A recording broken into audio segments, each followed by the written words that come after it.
Hey, John. Hey, everybody.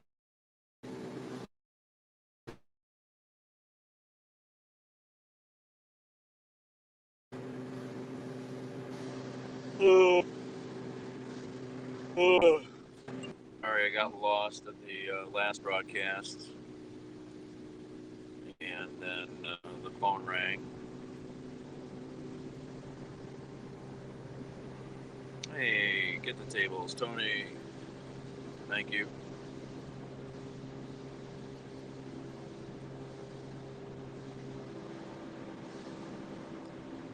This is a big downhill, isn't it? Wow. I never realized how long this downhill is here. It's pretty big. It's like a mile long. Oh.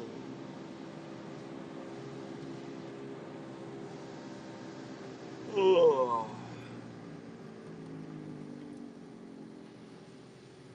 Bunkers. What is that business? Oh, got another delivery.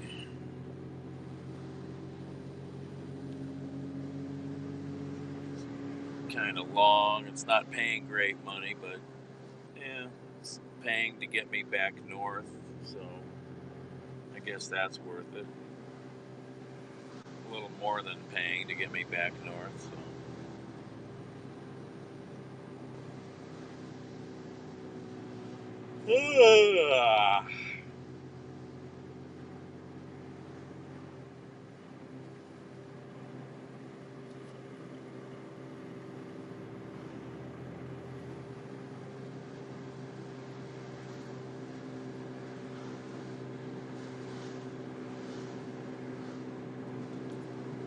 What's everybody doing today?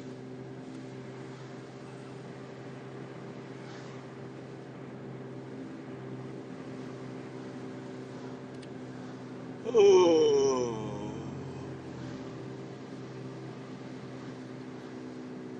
Oh. Hey, Emmer.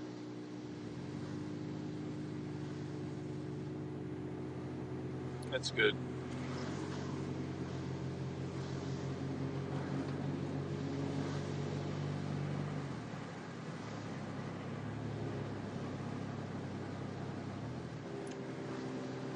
And here we are.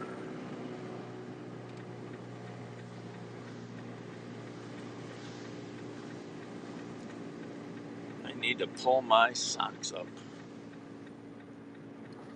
My socks have fallen down. It's driving me nuts.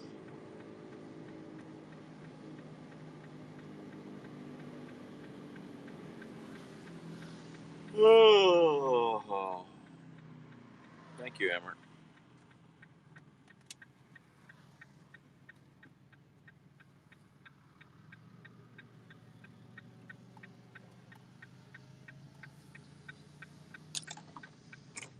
All right, what are we picking up? I have no idea. No idea.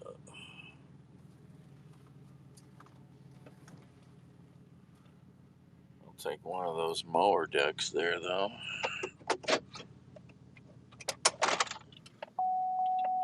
Oh, tired. Ooh. Oh, hey, Lena. Welcome back. I'm back at the same Tractor Supply I was at about an hour ago in Brunswick. I mean, Medina. Sorry, Medina. Medina. Medina. Patina. Patina.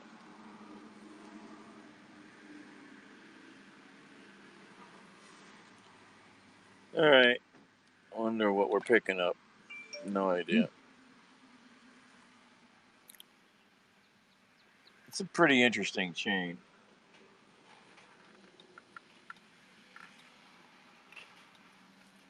Another really interesting chain is Rural King. Rural. Rural King. There's one over in Elyria. my buddy got a tractor through them, a nice big garden tractor.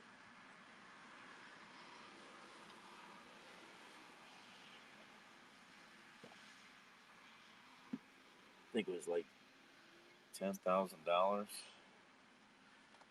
I don't remember. I'll be right back.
Oh.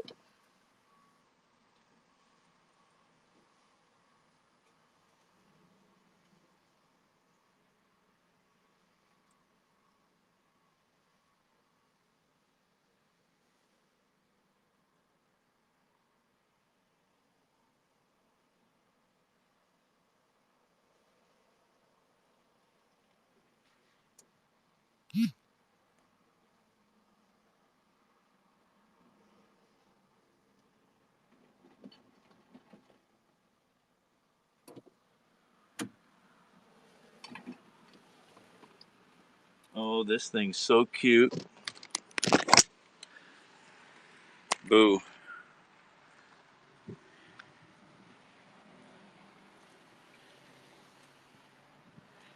Isn't that cute? What a cute cooler, huh? Got the bottle opener.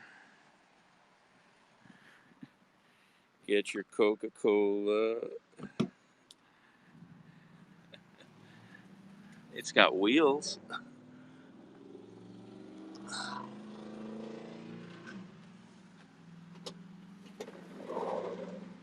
am I gonna put this in here?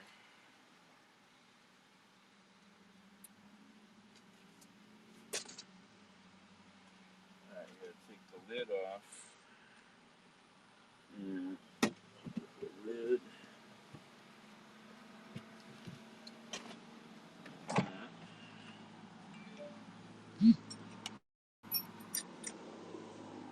Got the wrenches. Let's see, how we gonna do that? Put those right there. Oh, I see.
I gotta put this in here without scratching it up.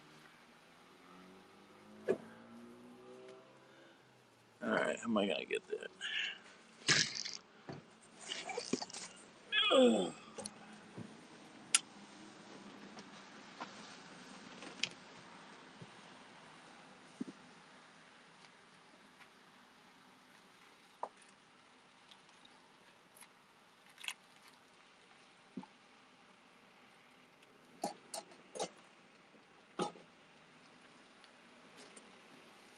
Put that off. It's gonna fall.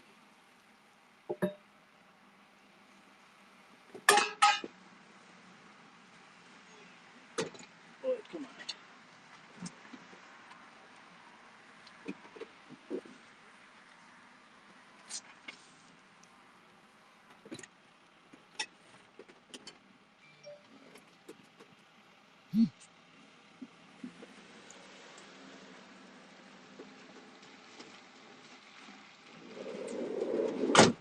Alright.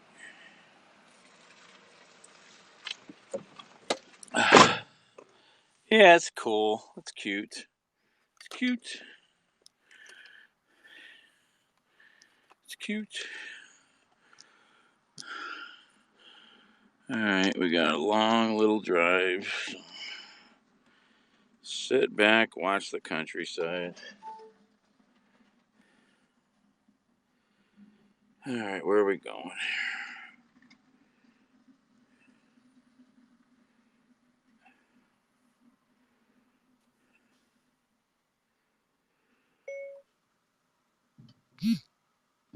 Hi, this is Daniel delivering your cooler from Tractor Supply. I'm on my way, should be about half an hour. If no one is there to receive it, I will put it somewhere safe. It's so cute.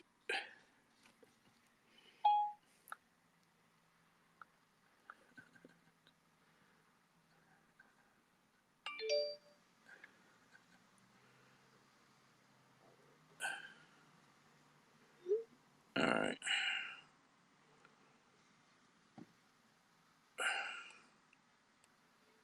No messages. Alright, how are we getting there? Alright, let's do this. I have no idea, John. It doesn't have a sticker on it. I never know these things. I don't look it up usually. One of the gals here said she was going to buy one and paint it red like an old Coke cooler. Oh, this stupid integration does not work here. Come on.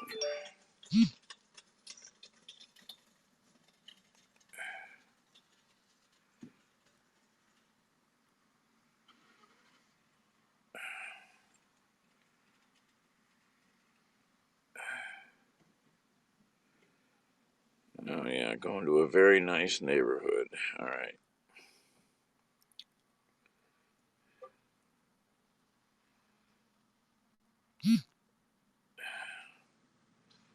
You gotta be kidding. They're not giving me any other routes? This is no good.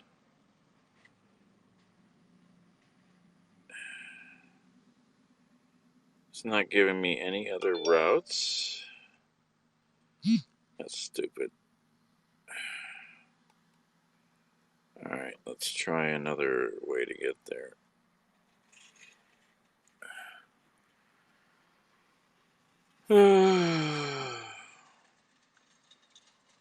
Search.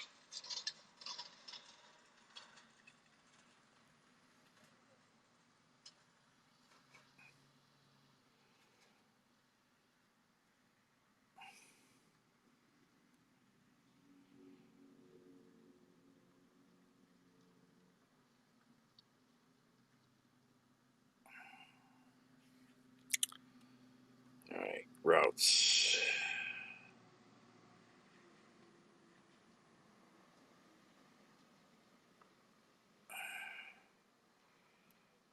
All right. It's going to take a long time to drive there.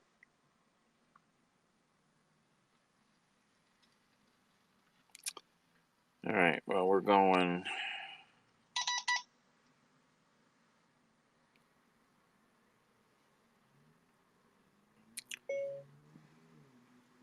Great, thanks.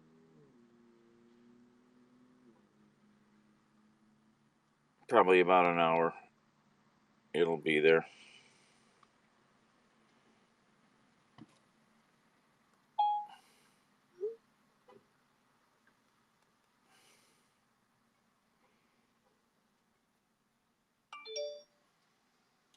Okay.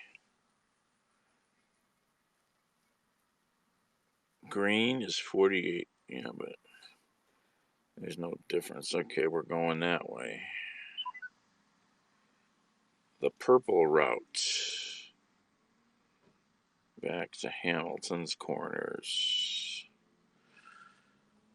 Alright, got our route pegged in.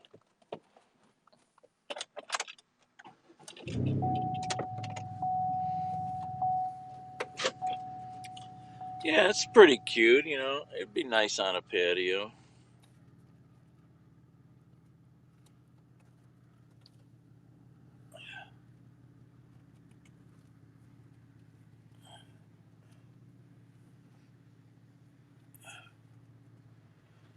I'm curious about something here.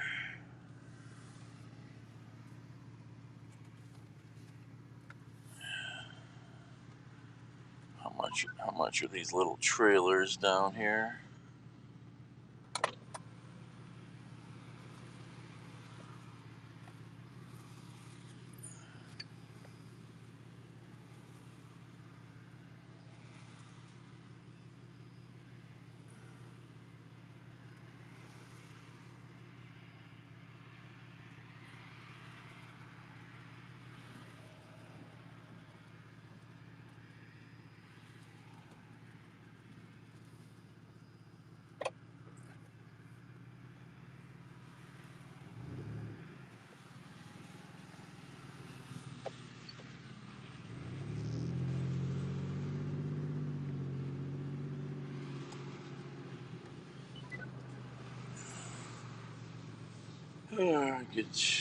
Sorry.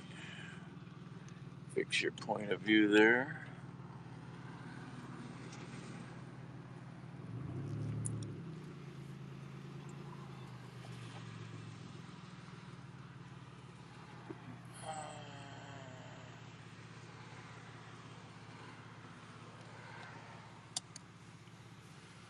All right, locked and loaded. Described in categories based on their appearance and what men say they will be willing to do and for how much money.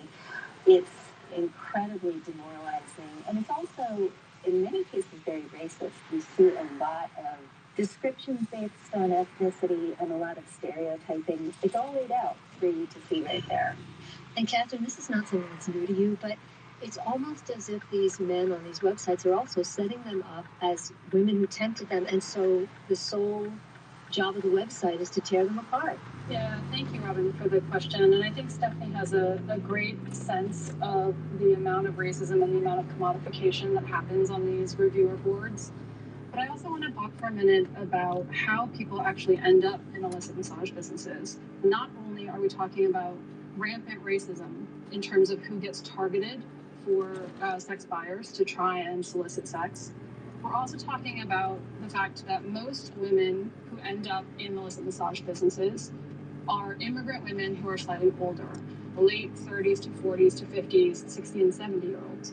They come owing money to loan sharks who threaten their families, who hold titles to their property in their home countries, and they're forced in many ways and coerced into situations where they agree to take these jobs, sometimes willingly and sometimes knowingly, aware of what is going to be involved, and oftentimes not aware.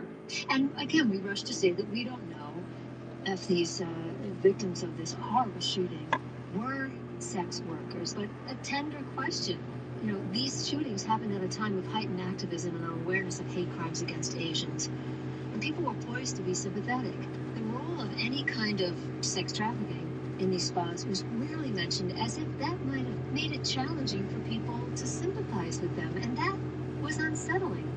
It's a really tricky situation. What I have been learning and tried to express in that column is how much sexism and misogyny and racism are intertwined in this case and with violence, and it's kind of impossible to disentangle them.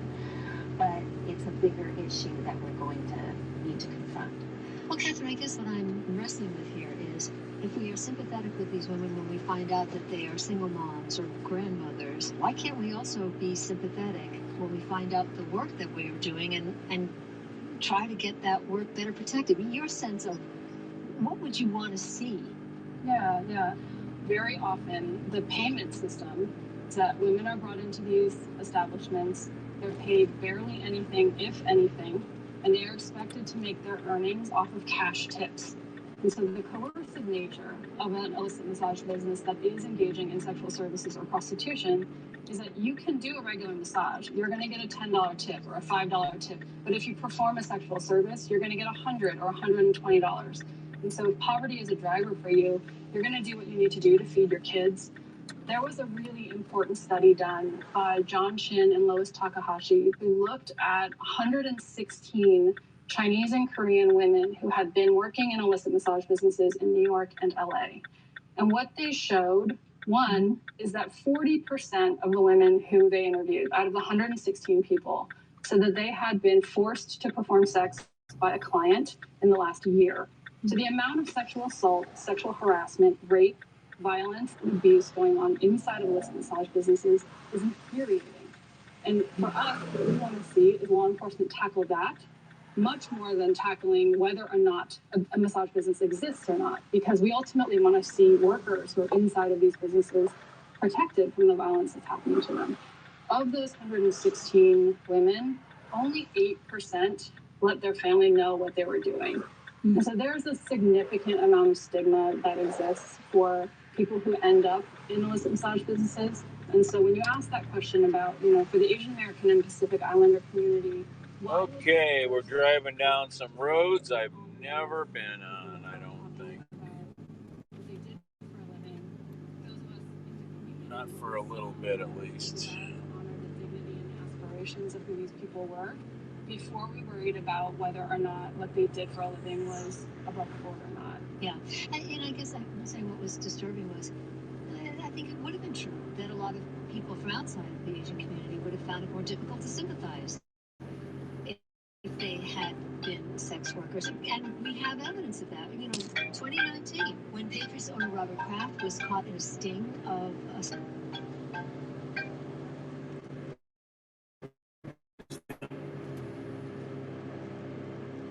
Hello? Hello?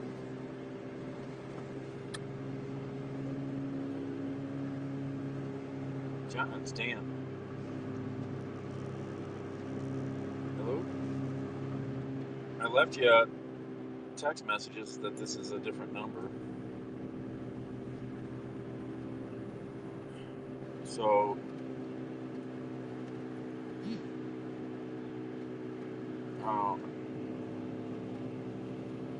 okay, I'm sorry.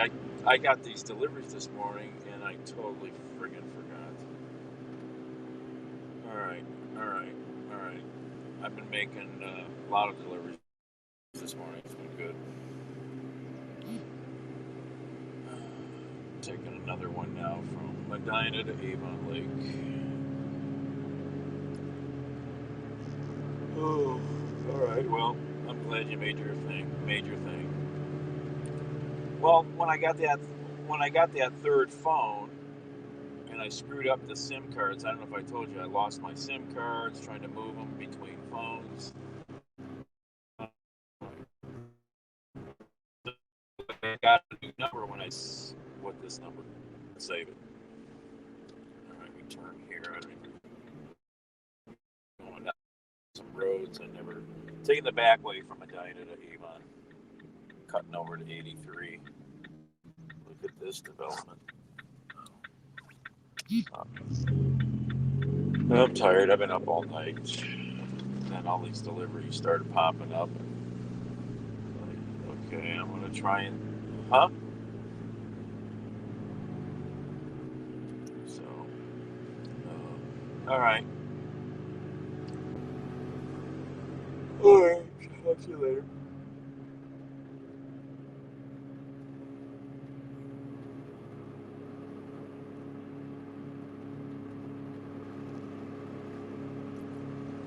Alright. Well, at least my friend doesn't hate me.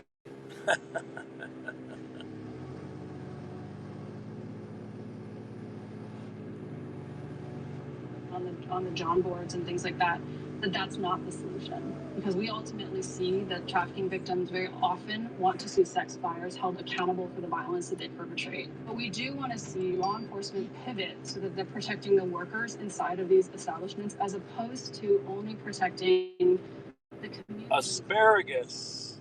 That's what the sign said back there. Asparagus. Avert your eyes. I think it is important to pay attention and to not,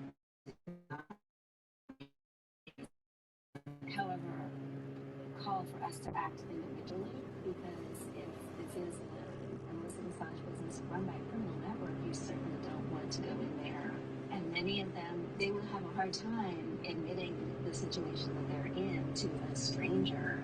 They're not going to ask you for help if you offer it to them. Yeah. I think that culturally appropriate services is a key part of this, right? You have to be working with service providers who speak the many, many, many different languages that people speak inside of those illicit massage businesses, because the whole point when you're in a coercive experience like this is make sure that you trust law enforcement, to make sure that you're afraid that Pretty through here.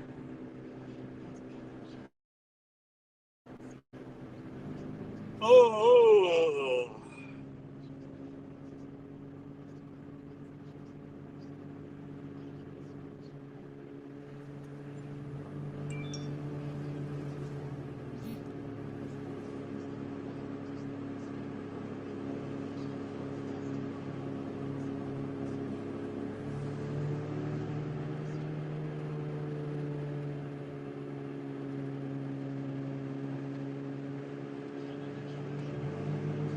Lewis, whose new memoir tells the story of her teen pregnancy and her determination to get to college despite the many challenges she faced, including an abusive boyfriend and being temporarily homeless. She graduated and eventually founded the nonprofit Generation Hope to help other teen mothers who get to college. Her memoir is Pregnant Girl. Join us. You can hear Fresh Air this afternoon at 2 and again this evening at 8 here on 89.7 WKSU.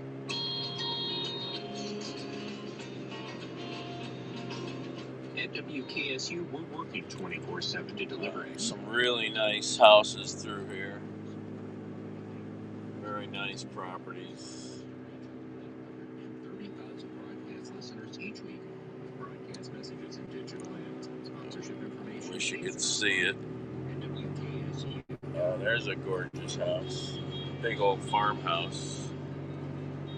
Big old farmhouse. Do I turn here? I turn here. There's another drug mart. Great. Made the lights. Awesome sauce.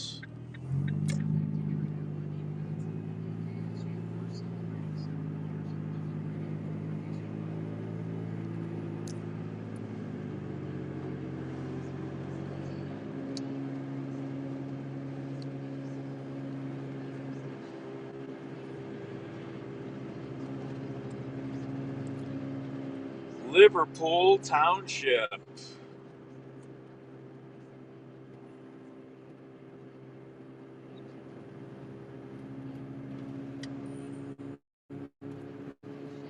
And the tools to help you.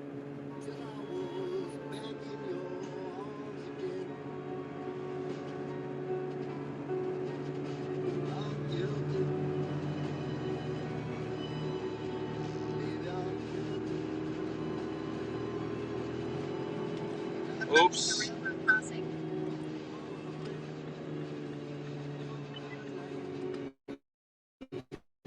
I missed my turn.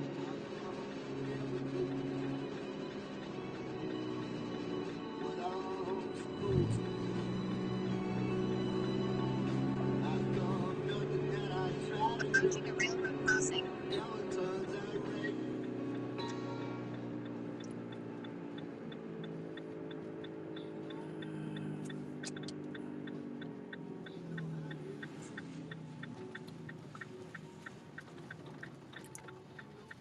I missed my turn. Came up quick. Oh, we can turn up here. Okay. We can just go up here a few more feet.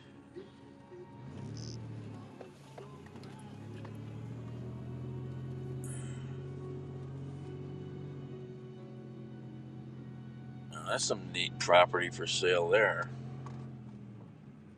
Railroad. Choo-choo.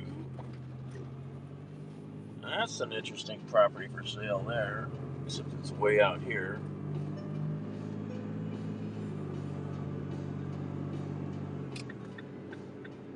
Oh, this is pretty here. Look at this. Ooh.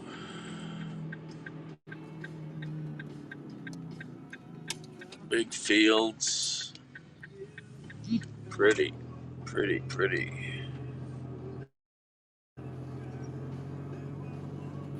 Who is that? Dan from...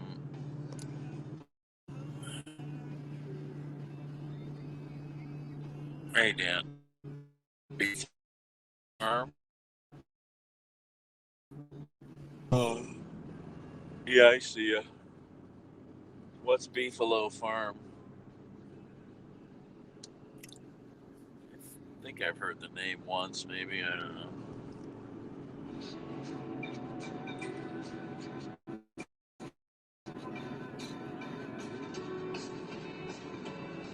There's a house I like. 5-car garage and a bedroom and a kitchen. Here's another house. Giant 3-car garage with a two car semi garage behind it.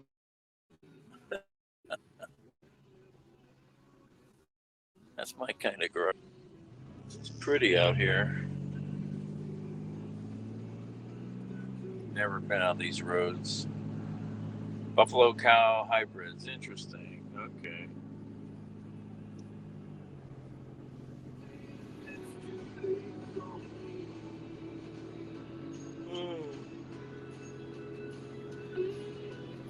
Some nice properties out here. It's a very interesting property back there for sale, but I'm sure it's out of my, even though it's way out here in the boonies, it's out of my pocketbook. This is nice out here. Never driven these roads before. That's why I wanted to go this way. And it's actually not much different time than going all the way up on the freeway and all that. This is much nicer.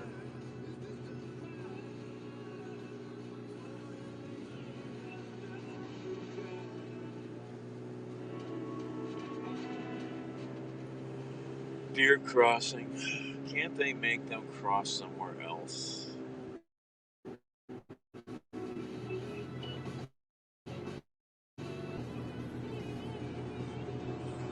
Chickens! Look at the chickens!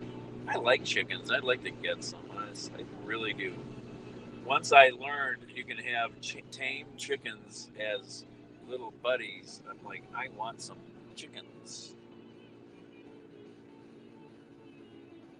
This guy I know where we did some work on his farm, the chickens would ride on his lawn tractor with him. It's hilarious. Freaking hilarious.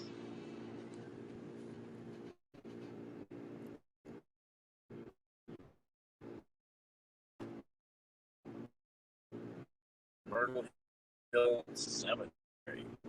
That's cool. Cemetery. Oh, cool. So, yeah, page on my car. Let's talk about getting rich on this thing.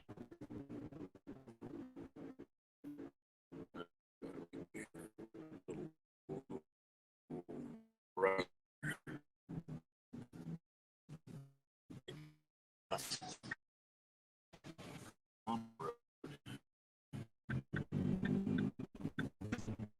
This intersection here. Yeah, I was here now. What's that big farm? That's really is I think. Yeah, MTD's out here somewhere.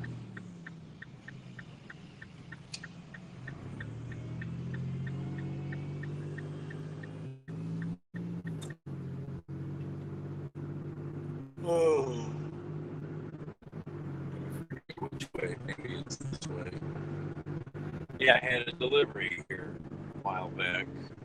I think that was the guy I delivered the trailer to. Somebody's building a big ass house back there. Big ass house. Wow. 4-car garage, another garage. Gee, that's nice.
my head.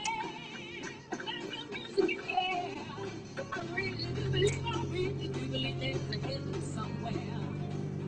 Put my head in the air. Put my head. Oh.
grab your coat and grab your hat.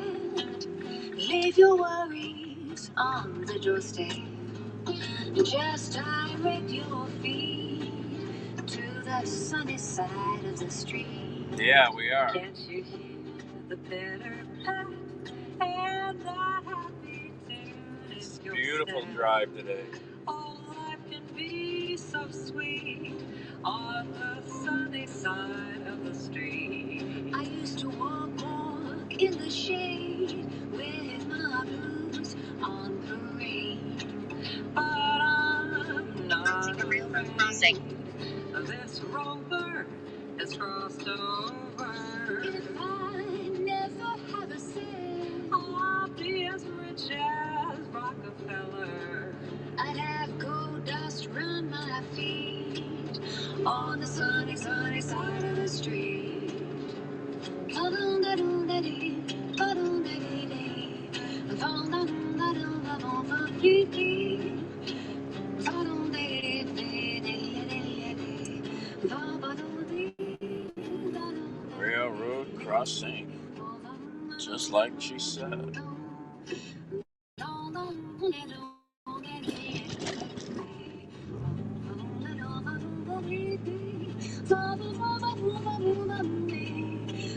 Thank you, Dan. Hey, Jazzy.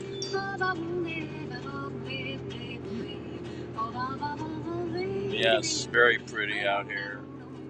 Very mellow. Some streets I've never driven on, I don't think.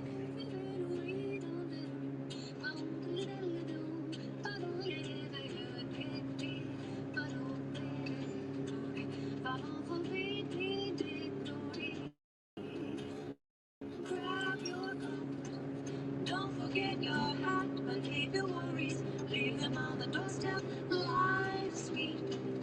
Just direct your feet to the sunny, sunny side of the street. Hot butters, you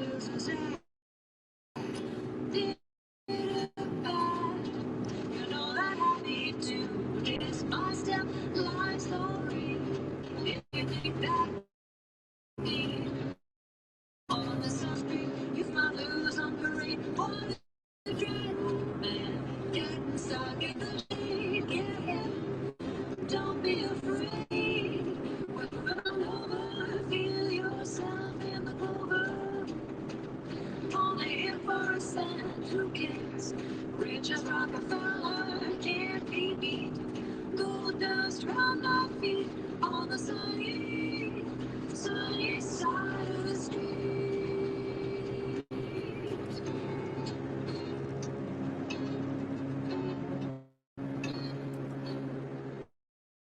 Some nice old farms over here.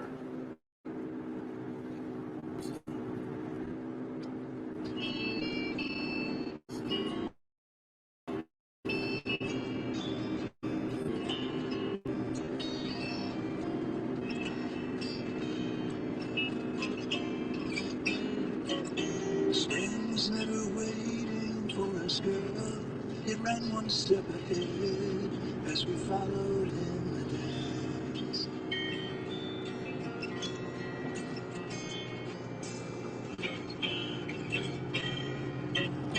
Between the party pages and word pressed.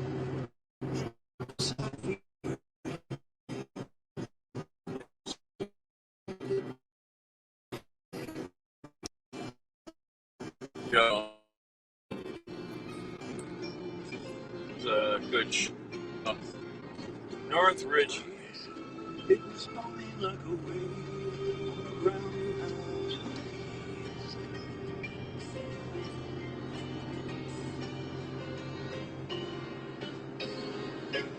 And the birds I tend to believe is in your hands. And the old man playing checkers by the trees.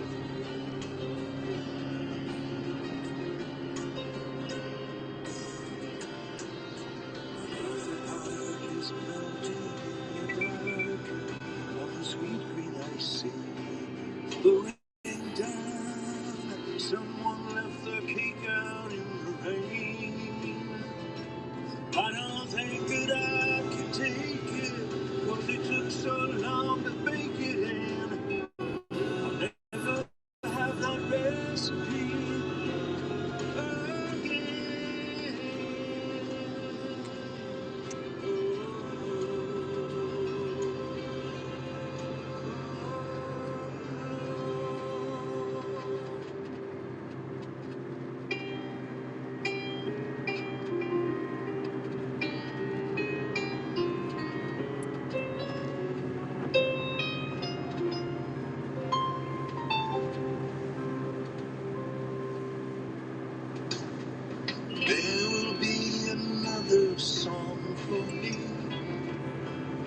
For I will sing it.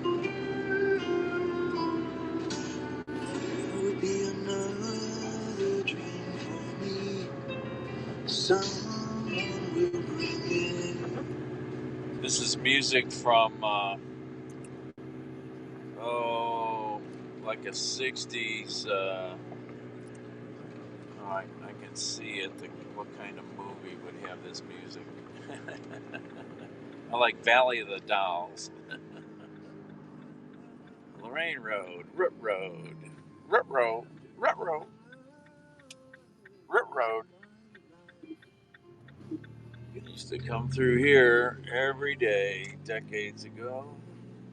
Decades ago.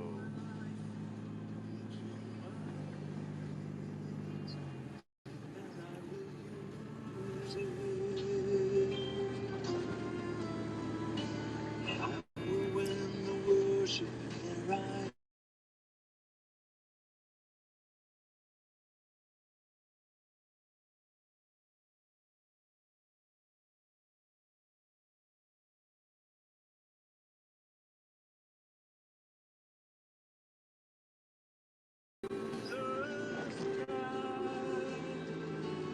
After all the loves of my life. Oh, they're gonna put another Drug Mart here. Wow, Drug Mart's been on a building binge, man. They got at least two big ones being built right now. They are really on a mode to have like a Drug Mart on every corner.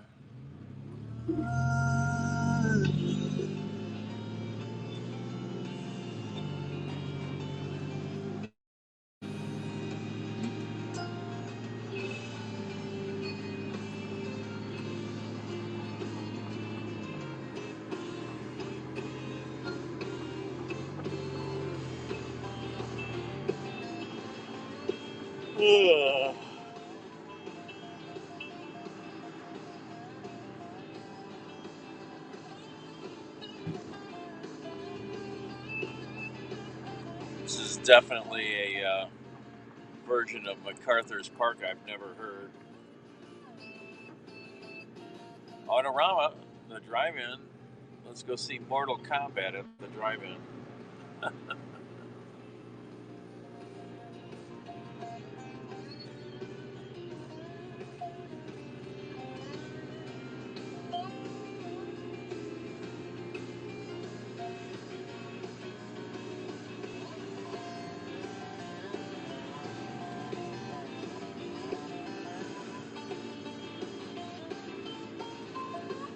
Oh, they tore the restaurant down.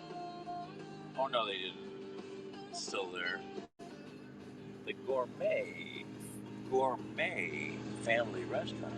Motel 6, $48.99.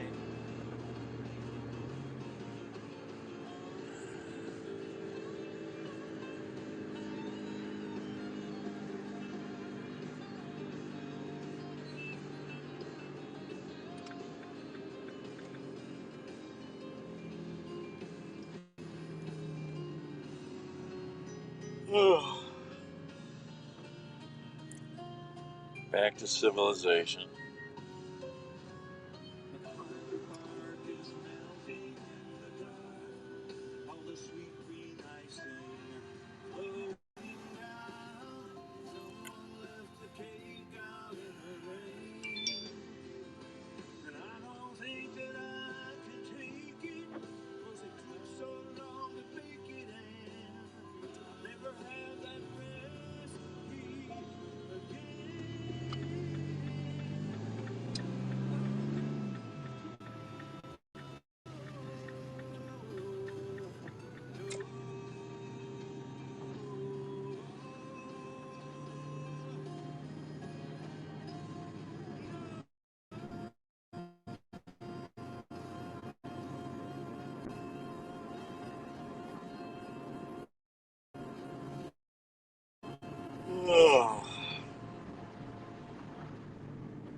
What's that? Velocity.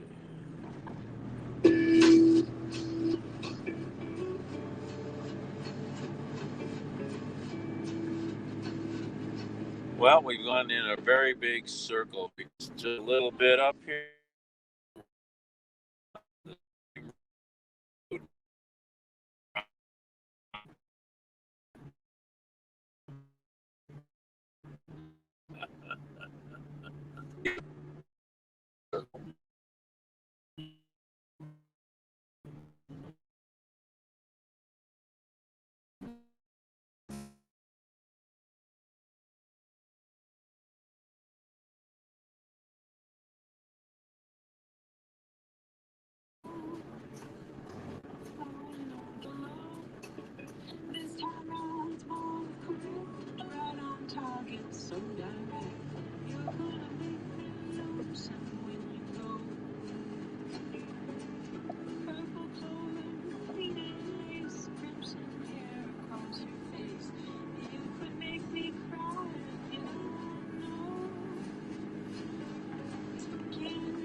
Oh, gosh, start yawning. Stop yawning.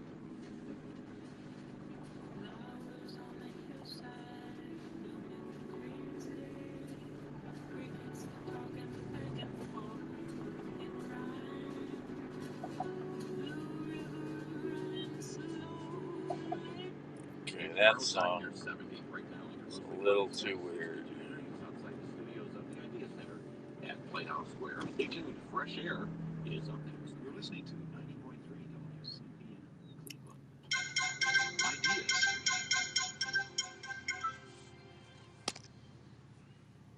From WHYY in Philadelphia, I'm Terry Gross with Fresh Air. As a pregnant teenager, Nicole Lynn Lewis felt ashamed. Now she knows many pregnant teens share the problems she had, including an abusive boyfriend and being temporarily homeless. She says the odds against pregnant teens going to college and having a career are even greater if you're black, like she is. Today we talk about her new memoir, Pregnant Girl, and how she managed to put herself through college and grad school. 10 years ago, she founded the group Generation Hope, which helps young, motivated parents in college with financial assistance and mentoring. In 2014, she was named a CNN hero. Last year, she was one of 31 inaugural awardees of the Black Voices for Black Justice Fund for her work addressing structural and systemic racism in America. That's coming up on Fresh Air. First News. Live from NPR News in Washington, I'm Windsor Johnston. Family, friends, and dignitaries are gathered for the funeral service of Andrew Brown Jr. this hour in Elizabeth City, North Carolina. The 42-year-old black man was shot dead by sheriff's deputies last month during an attempted arrest. Attorney Benjamin Crump, who's representing the family, says Brown was killed unjustifiably. Because Andrew cannot make the plea for justice, it is up to us to make the plea for justice. Because Andrew cannot make the plea for due process, it is up to us to make the plea for due process. Authorities have released few details about what led to the shooting. A judge ruled last No, week it's that not closing. It's going to move across the street. He owns that whole property across the street, you know that. They're going to tear that building down from what I just heard. He's not going to fix it like he was trying to. He's not going to fix it because he screwed it up and now he's in over his head and trying to make that property work because of all the butthead moves he did. So now they're going to just level it and build a new building. It's not going to be a restaurant. It's going to be a sports type bar. 2 bars, dining. It's going to be a whole different kind of thing.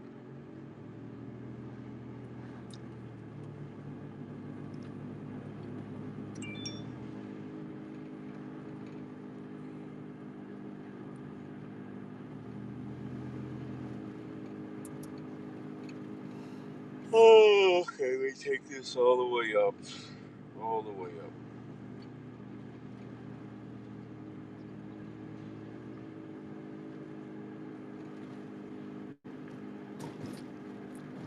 Why, have you heard rumors that it's closing or something? Because the building they're in, that strip is going to be leveled. Hey, there's a free toilet. Free is free. Oh, yeah. Nothing like the little ticky-tack house boxes out here in North Ridgeville.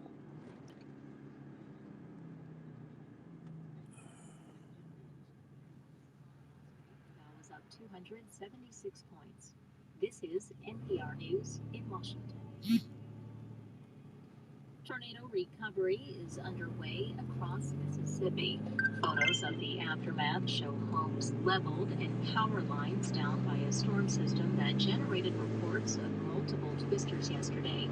There were no immediate reports of injuries. The damage is widespread in Tupelo and surrounding areas.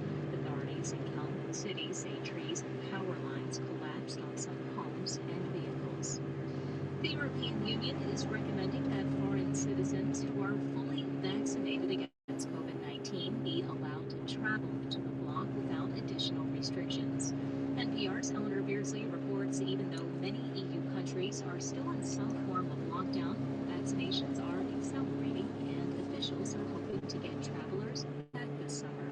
The European Union's executive body, the European Council, made the recommendation Monday. It allows EU member states to begin discussing the proposal on Tuesday. According to the EU Parliament, the travel and tourism sector directly contributes at least 4% to EU GDP. In many nations, the percentage is much higher. Nearly 20% of Greece's GDP comes from tourism. In 2019, the number of international tourist arrivals reached 1.5 billion worldwide. Half of them were to Europe.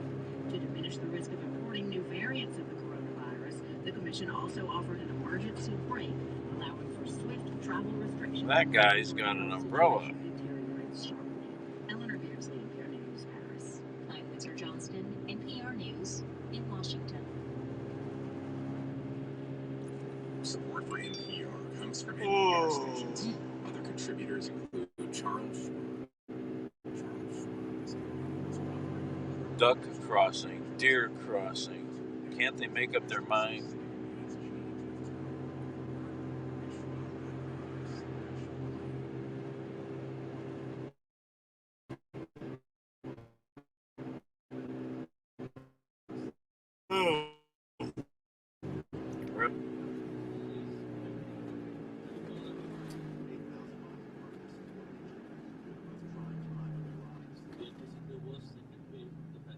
Dr. Sonal and Samir Chandratre on the world.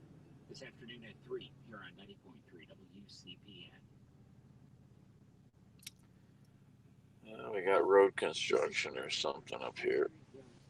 Knowing firsthand the obstacles that teenage mothers face, my guest Nicole Lynn Lewis founded the group Generation Hope, which helps teen parents with financial assistance and mentoring to help them thrive in college Need a and help their stretch. children thrive in kindergarten.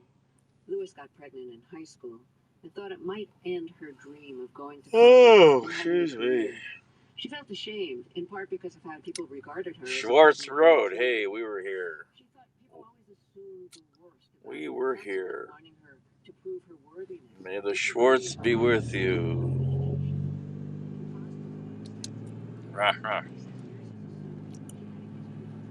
That's an old house.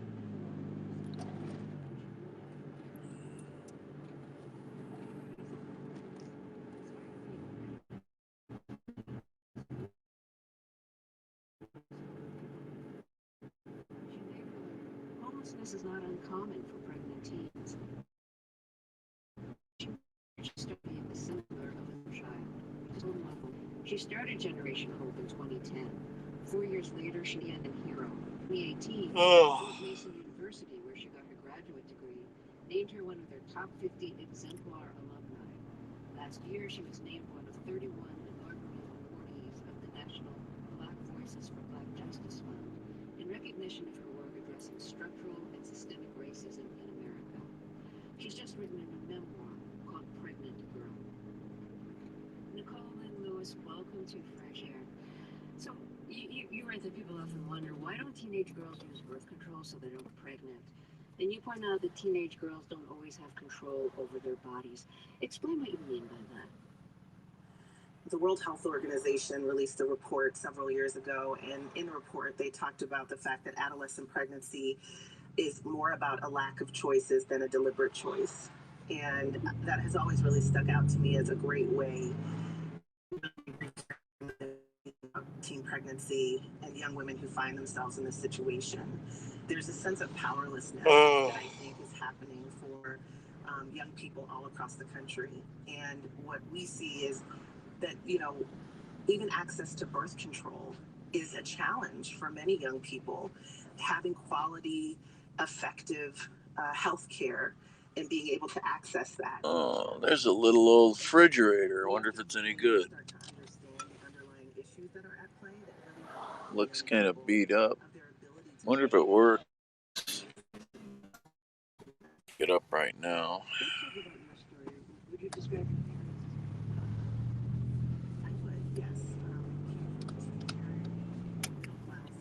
Both of my parents are college educated. Definitely didn't want for anything growing up, but certainly we weren't what you would call rich. But definitely grew up in a comfortable home in that sense, in terms of having what I needed. Your father taught at a college. Your mother was a graphic designer, an artist who also taught at public school. Your father loved jazz, and you say his record collection was the soundtrack of your childhood, whereas your mother's art was the visual backdrop. Your father is black, your mother is white.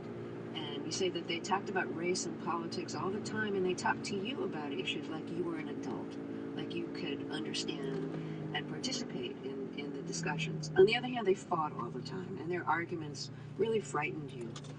And you think that affected your desire, your need to really fall in love in high school. What do you see as the connection?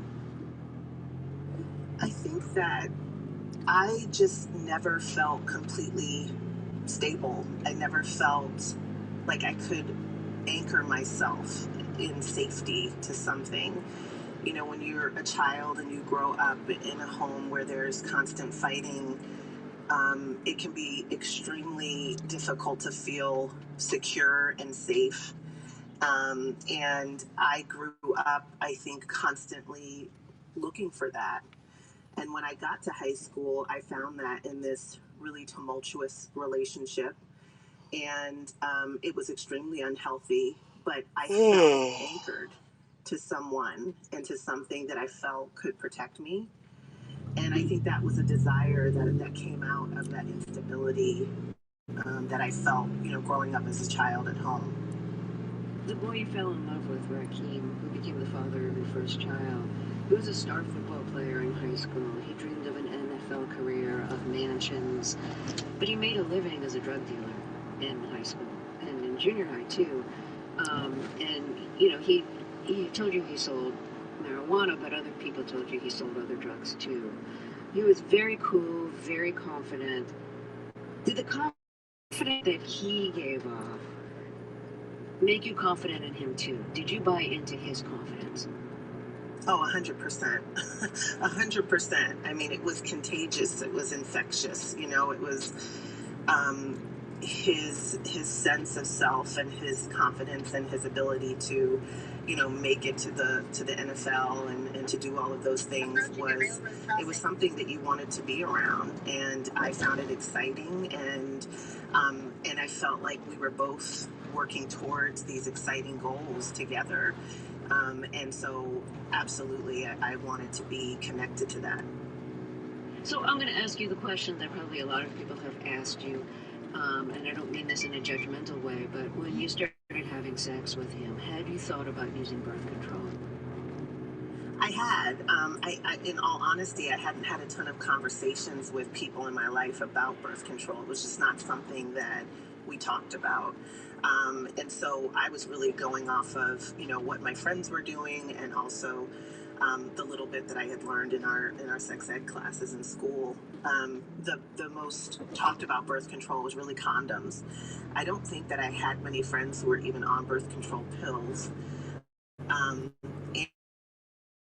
condoms really are something that you use sometimes and other times you may not. So I just didn't have a ton of information. And I certainly did this at that point to, birth control pills or other forms of contraception. Did your mother not give you the talk about not getting pregnant? No, she did not. That is not something that we ever talked about. So when it did happen to you, when you did get pregnant, what went through your mind?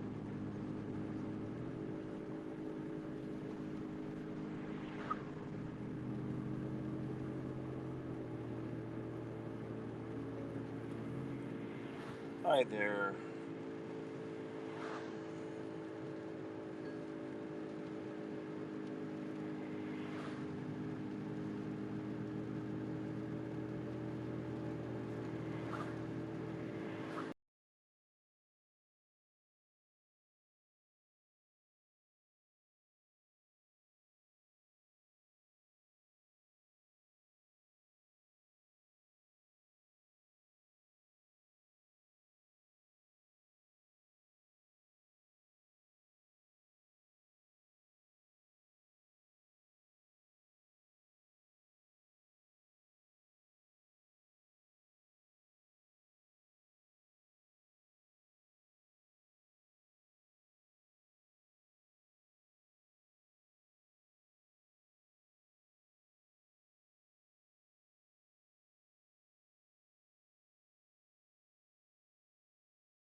No, I muted it for a second.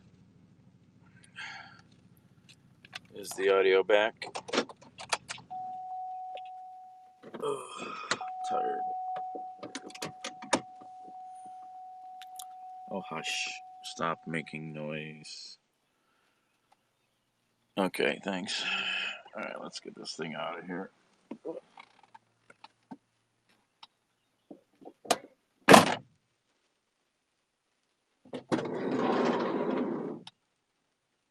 It's a cute cooler. So cute.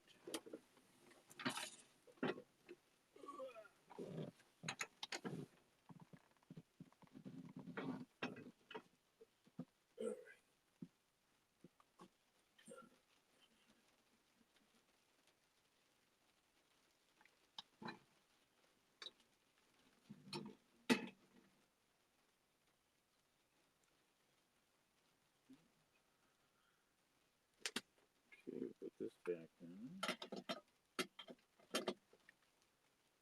Catch the bottle caps. Put those in there.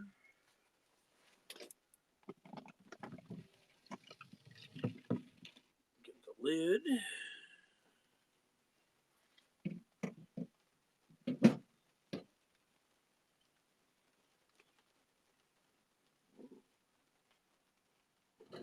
That's pricey. This thing's expensive.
Alright. Hello. Hey, Susan. Oh.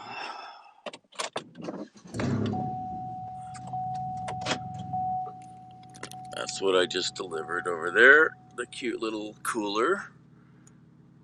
It had the price tag on it. I was shocked.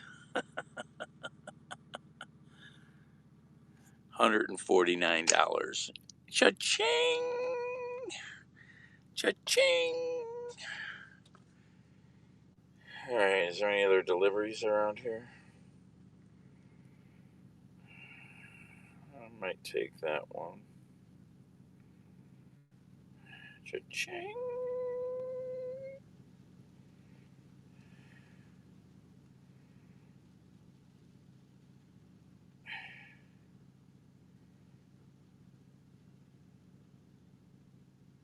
Alright. Got another delivery. Maybe? Oh, you did? You saw one? This is from Tractor Supply. It's like, whoa, $149. That's not a $2 holla. That's a $149 holla. All right.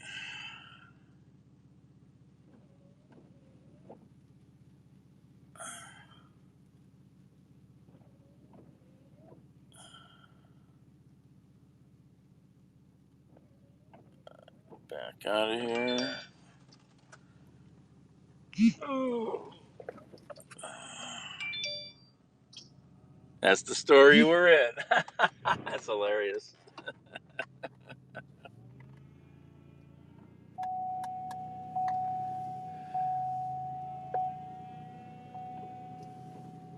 Okay. Oh, let's see. Did I get that delivery? I shut that down. I gotta open that back up. Big houses.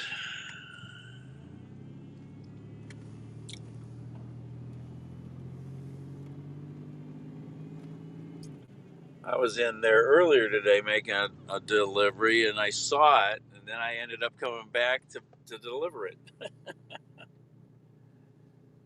Too funny.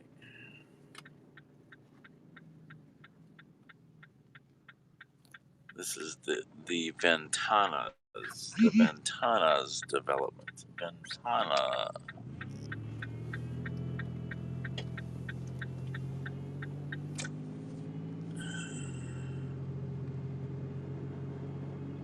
Oh, I got the delivery. Oh, they're gonna make me do this dog and pony shit. Yeah. I'm gonna pull over here.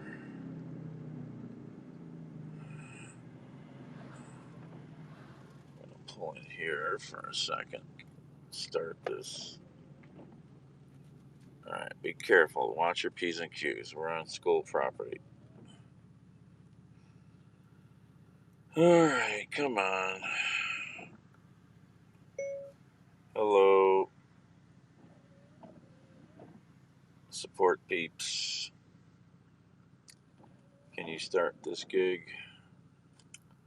Can't scan. Here come the photos. Thanks much.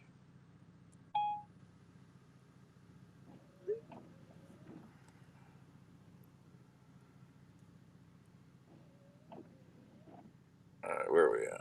Go back here. Go there. Go there. Go there. Go there.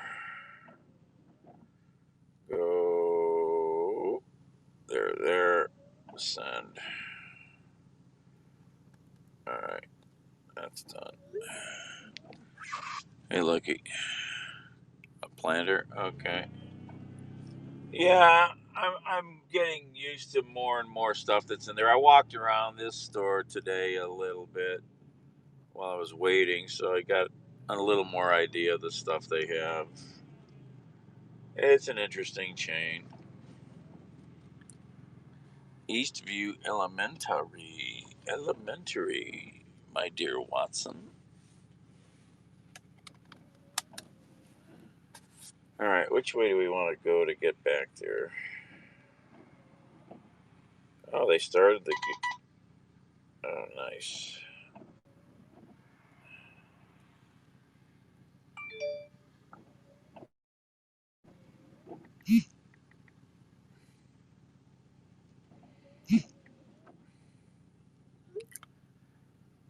Okay.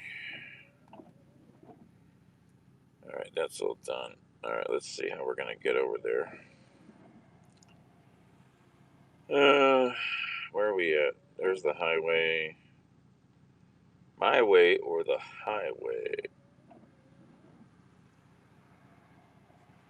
Oh, I suppose. Now let's take a look at the map. See what the choices are. Tractor Supply.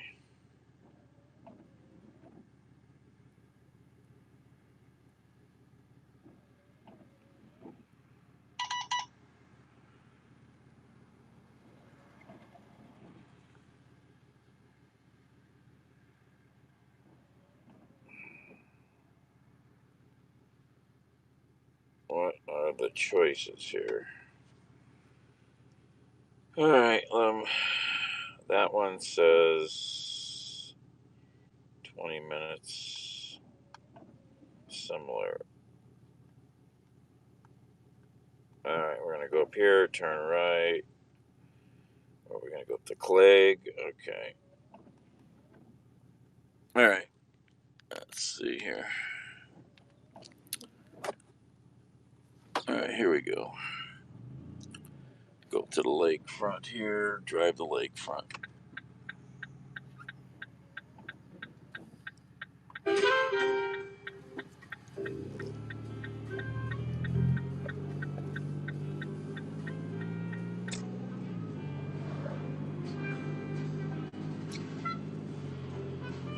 NPR Family Foundation supports WHYY's Fresh Air and its commitment to sharing ideas and encouraging meaningful conversation. Support for NPR comes from this station and from Total Wine and More, where in-store there's teams the can Quarry.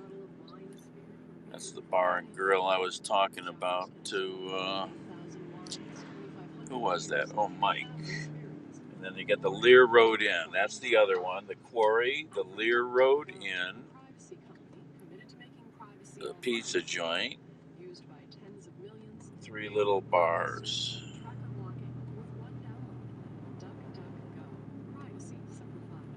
Could not remember the names of the... Radio startup was just getting going. Pretty ramshackle operation. We didn't have any chairs. That was one of the things that was disconcerting. Its name? National Public Radio. We had no chairs. We all had meetings sitting on the floor. As NPR turns 50, a look at how it and American journalism have changed. This afternoon on All Things Considered from NPR News. Later this afternoon at 4, here on 90.3 WCPN.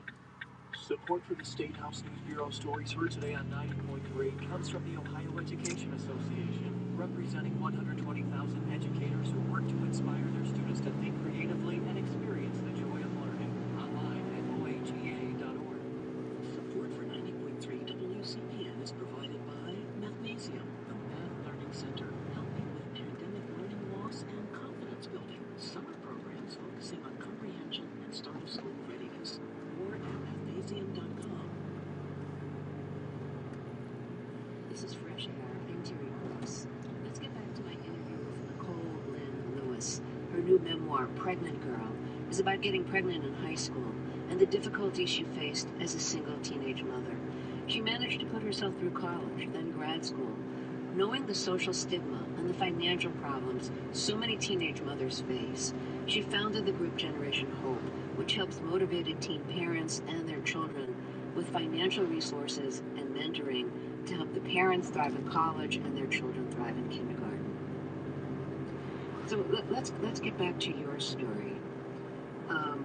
You were basically homeless during much of your pregnancy, and you read that homelessness and teen pregnancy are really intertwined. Say some more about that, about the connection. Yeah, I mean, first, I think, we have to kind of name the fact that there are many young people who are homeless even before a pregnancy comes into the picture. This really speaks to these underlying issues at play in young people's lives before a pregnancy. All right, finally back in Cuyahoga County. It's kind of framing of the issue of teen pregnancy as being that, everything is going well in a young person's life. They become pregnant and then they become homeless and then they, go into poverty. What is often happening is that young people are in these housing insecure, food insecure situations, really dark situations, challenging, family situations that where a pregnancy is a symptom of those larger issues that were at play in their lives a long time ago. And so housing insecurity and somebody's spending big money behind that house. Sometimes it happens as a result of the pregnancy. I talked about, there are some families or parents that say you have to leave now that you're pregnant, and they kick, these young people out on the streets.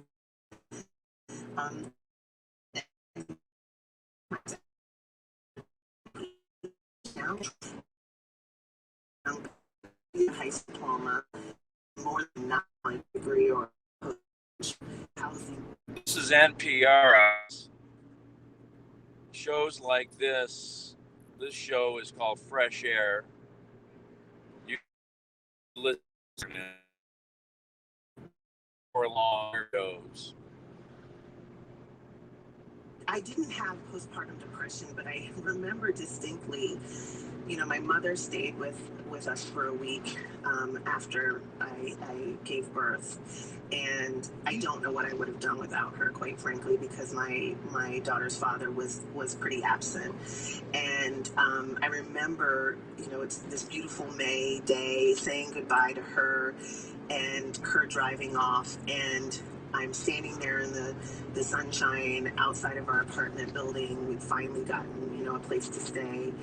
And and I had this, healthy newborn baby waiting for me back in the apartment, and, things were looking somewhat, like they were going to go the right way in terms of me going to college. And I was bawling. I was crying on the sidewalk outside of the apartment, just completely feeling like there was no light in the world and overcome by that feeling. And then I had to pull myself together and kind of go back in the apartment.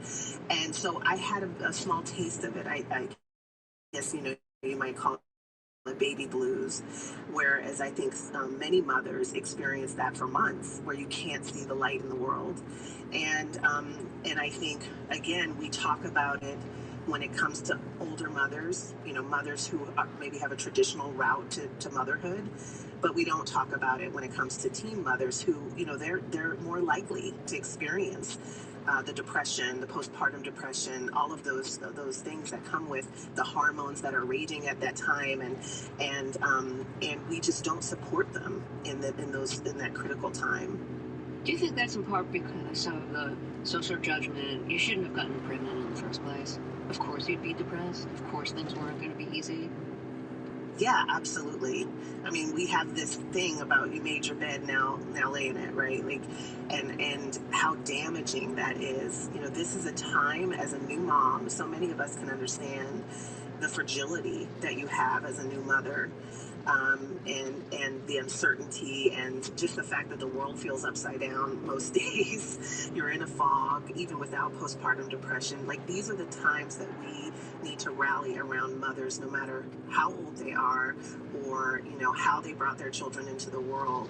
And yet, for young mothers, we rip the rug right out from under them, and we have to acknowledge the fact that that is damaging, and it causes so many issues, not just for the mom, but also for that child. Let me reintroduce you here. If you're just joining us, my guest is Nicole. There's a nice big house for sale on the lake. Just bring your $500,000 and maybe... Oh no, that's an empty lot for sale. Well, that empty lot's still probably $200,000 or $300,000, maybe more. Still a lot of money for that. Ranked high in Google search results. I'm Michael Barbaro. That's today on the table from the New York Times. Tonight at 7:30 here on 90.3 WCPN.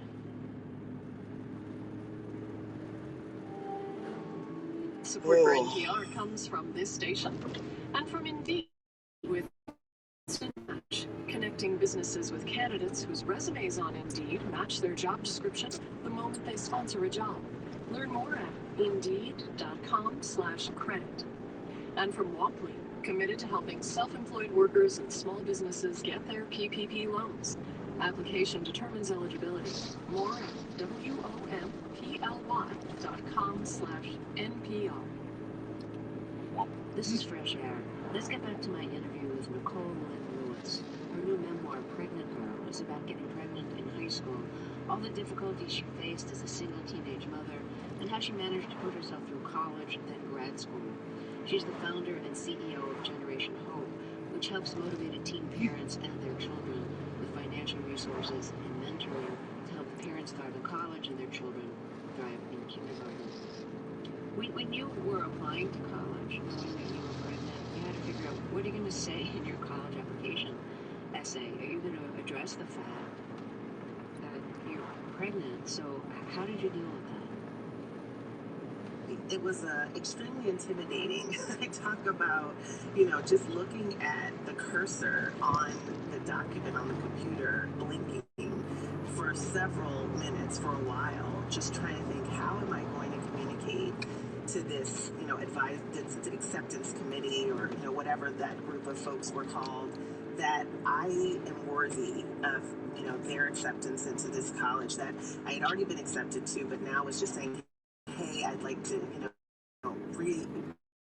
I'd like to my acceptance, and it was scary. It was scary to think about how to communicate that worthiness. No, don't get a bonus.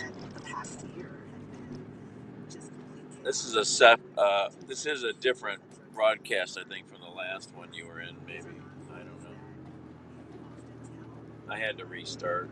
Committee when it comes time to applying to school. Wow. You want to brag Somebody about is your, building something internship very big over there on the lake. Wow, big construction. somewhere, or your gap year. My gap year was a very different gap year than I think most of the students had that were applying to William and Mary. And so I had to find a way to push through that kind of intimidation and to say, you know what, I'm going to talk about the fact that I am highly motivated because of this baby that I have to care for to get my degree. More motivated than I would have been if I was. Yeah, they don't fix them unless they have to,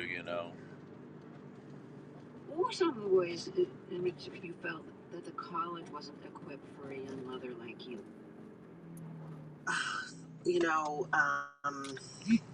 One very, basic thing is when I showed up to orientation, they didn't know where to put me. They put me in a group with transfer students, and because I was one of very few freshmen who was not living on campus, so I couldn't go with the normal kind of orientation with your RA leading you around campus and showing you where the dining halls are and all of that, because I didn't have a dorm. I was commuting, and that just wasn't something that happened for freshmen at William & Mary. And they just didn't know what to do with me. And I remember after a while, the student who was leading that orientation group basically kind of stopped including me in, pointing things out and helping me to find things on campus, because she just didn't know what to do with me. And I just had to figure things out for myself. If your daughter was sick, were your professors understanding of that? Like if you had a test or you showed up late for class because of your daughter being sick, you needed to take her to the doctor or whatever, what was the reaction you'd get?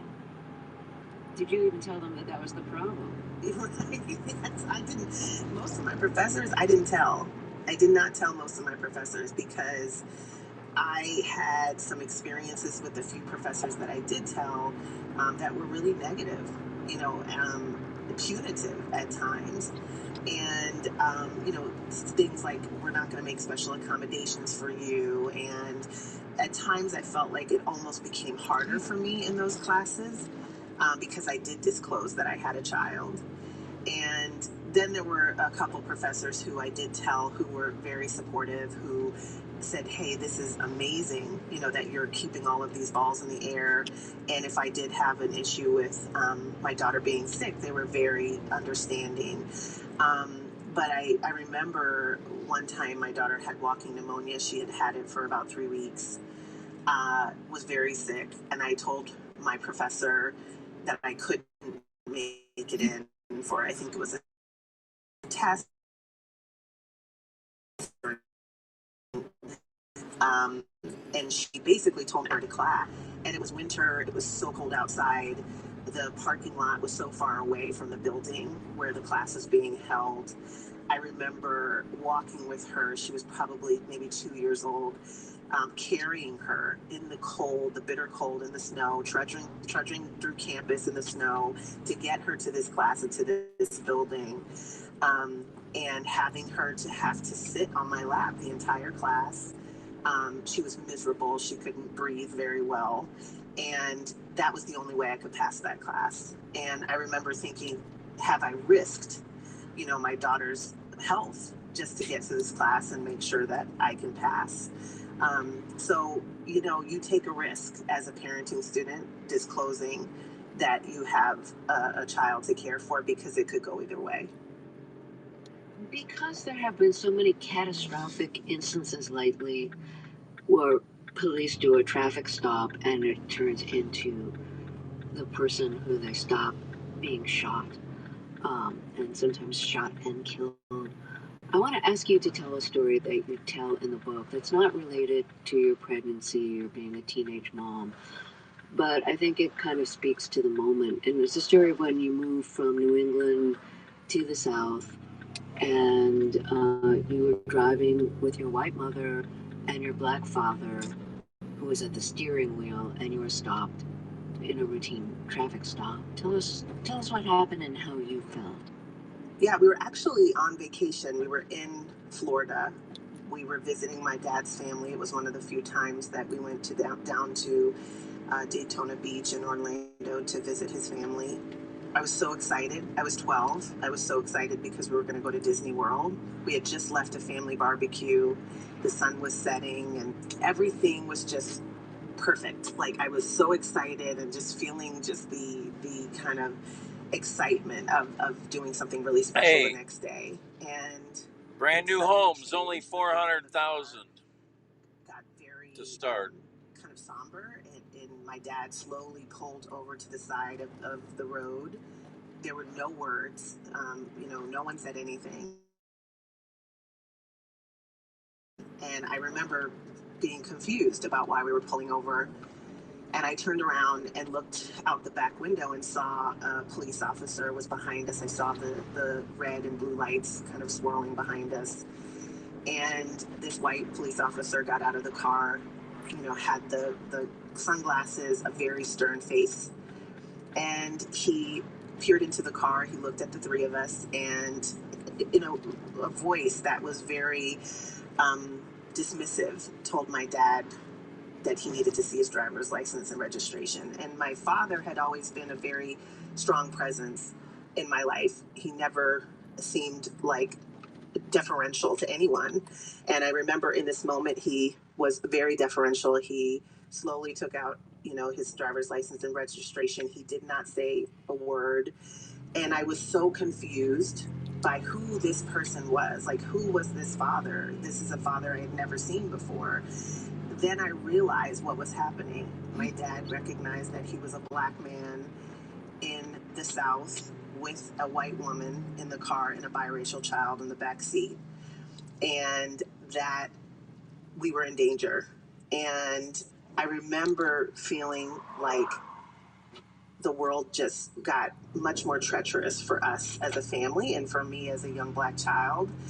And Disney World felt just a little less magical, and the opportunities ahead of me felt like they were not as open to me as before. And that's something that I carry with me and think about in terms of, how I show up in the world and how my children are received in the world. Did it affect your feelings about your father's power and strength and his ability to protect you from anything? Absolutely. I mean, I felt like I didn't know what was going to happen in that moment, and I knew that my dad didn't have any power and influence on what happened in that moment. And that was completely opposite of the dad that I knew growing up. He was always in control. He was always, always powerful. There was never a time that I felt like things wouldn't go the way that he wanted them to go. And in this moment, it was very clear that he did not have any agency and that everything was in the hands of that white officer. Let's take another break here. If you're just joining us, my guest is Nicole Lynn Lewis. Her new memoir is called Pregnant Girl. We'll be right back. This is Fresh Air. The CDC says those who are fully vaccinated no longer need to wear masks while outdoors, except in certain crowded places. For some, the new guidance comes as a relief, but for others, more confusion. All right. The torture noise has begun. I'll be right back.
Okay, we got 7 boxes of floor tile. It's the most work I've done all day.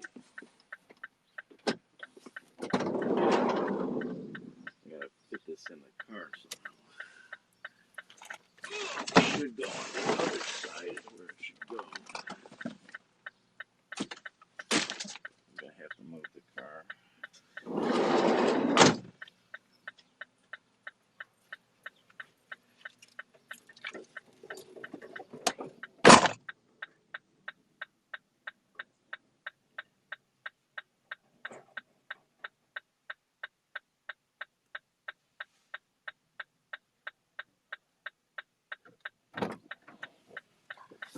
Alright. Oy.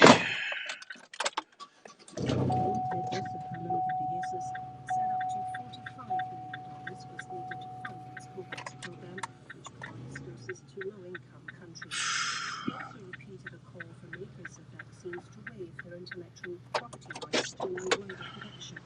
We're going to vaccinate majority of the adults to bring herd immunity. Then the amount of vaccine we need will be significantly more than what we have now. So the production capacity should increase, and that's why the IP waiver will be very important. About half the adult population of the UK and the US have been vaccinated, compared with under 1% in sub-Saharan Africa. Tanzania has announced a series of new anti-coronavirus measures, further distancing itself from the policies of President John Magufuli. Travellers will be required to present negative COVID tests at border points. Those arriving from countries with new variants will have to quarantine. Mr. Magufuli, who died in March, opposed vaccines, instead encouraging steam therapy. The trial is beginning in the United States that could have major implications for the future of the technology giant Apple. The case has been brought by Epic Games, which makes the popular Fortnite franchise. It accuses Apple of stifling competition by charging developers unfair fees through its App Store. It is about, in this case, Apple's dominance of the Apple Store. That any developer who wants to use it and wants to sell to anyone who owns an iPhone, a Mac, an iPad, is going through the Apple Store. And this developer, Epic, is saying, hang on a second, Apple is too dominant. Now, Apple has turned around and said, we've spent a lot of money investing in this platform. You can go sell your goods elsewhere if you want. The US Secretary of State, Antony Blinken, has described America's relationship with Britain as vital in addressing the most urgent global issues. He was speaking after talks with his British counterpart, Dominic Raab, in London. Mr. Blinken said the US had no closer ally in tackling climate change, the pandemic, and independent democratic values. He said the two countries should Alright. approach towards Russia. We'll continue our robust cooperation to address the atrocities in Xinjiang. Pro-democracy activists and politicians in Hong Kong, which breaches China's international commitments. I also want to thank There's no save a lot. for joining us in holding Russia to account for its reckless and aggressive action. You're listening to the latest world news from the BBC. Colombia's government ombudsman says at least 17 people have been killed and more than 800 injured in days of protests against planned tax reforms. The proposals were withdrawn on Sunday. Police responded forcefully after shops were looted in several cities and the army has been deployed. Protests against the government are continuing with calls to demilitarize the streets. Critics said the reforms would have hit poor people the hardest.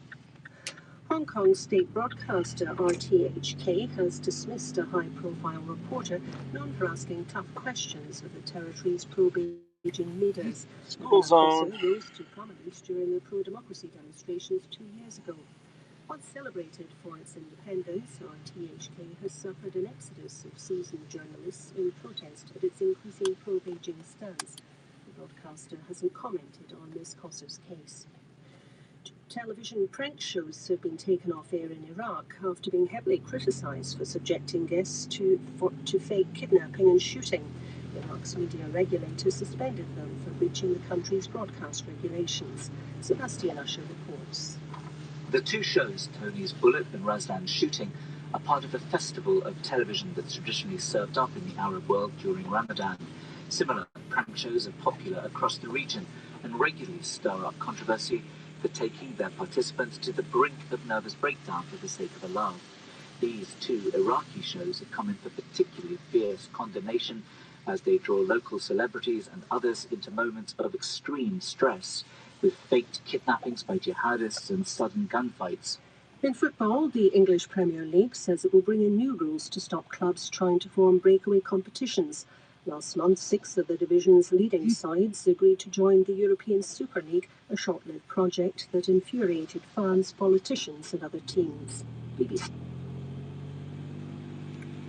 Hi, this is Daniel delivering your floor tile from Home Depot.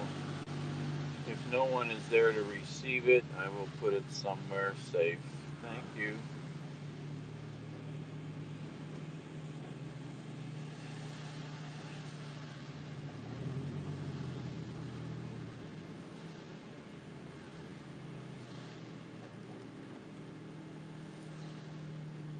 Oh, where are we going? Oh, this is off of 41st. Yeah, right by the building. This is right by the building. It's right by the building. Can I get off? I think I can get off. Yeah, I can get off there.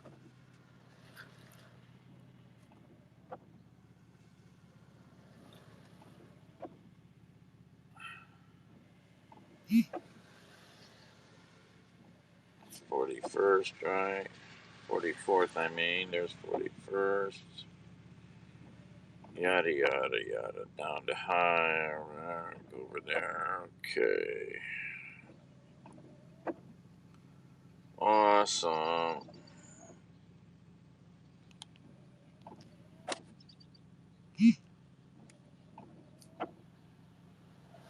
Record that message again? Oh.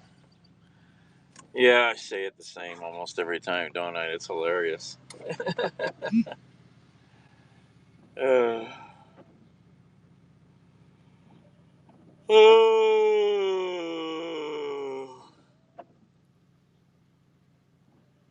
Takes too much effort to copy and paste it. It's just as easy to say it.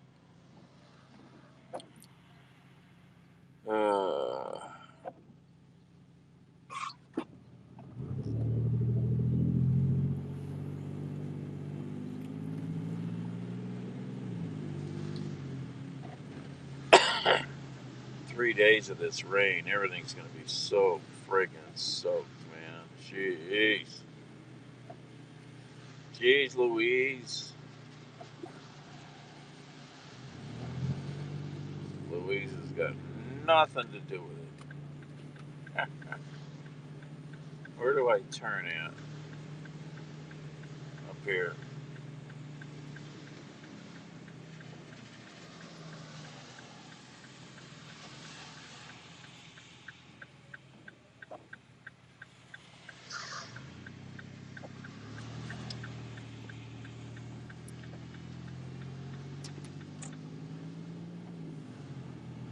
Oh.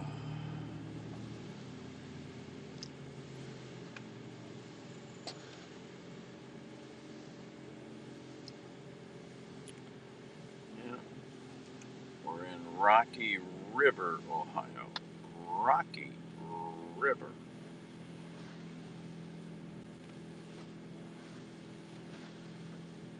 Home to petulant children and stuck-up parents.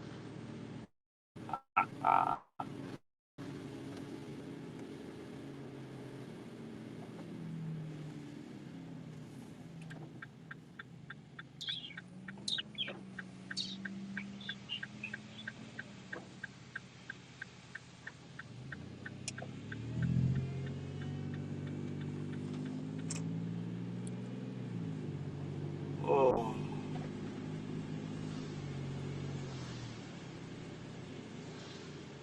Well, this house should have a porch, so at least I should be able to leave the boxes in a dry place. But that means I'm going to have to carry them far.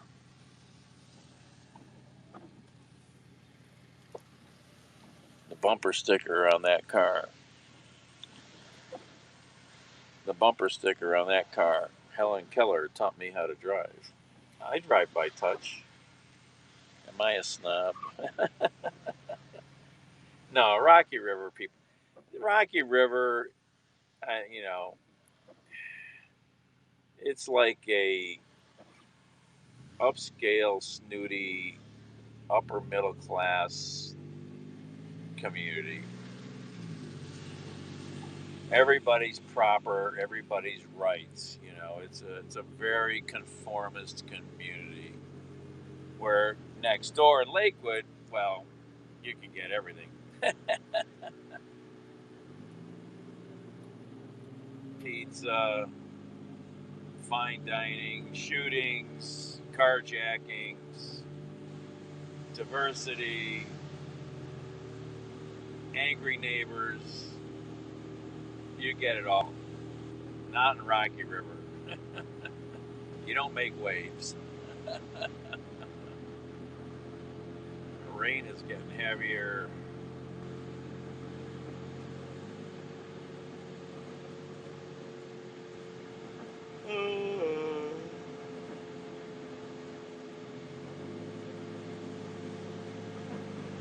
Oh.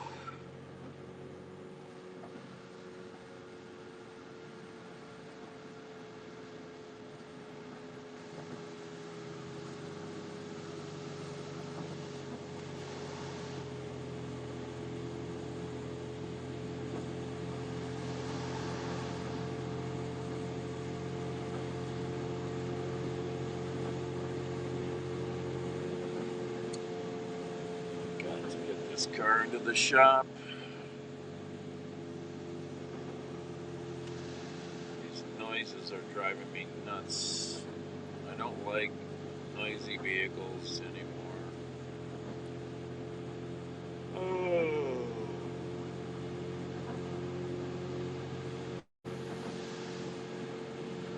Oh.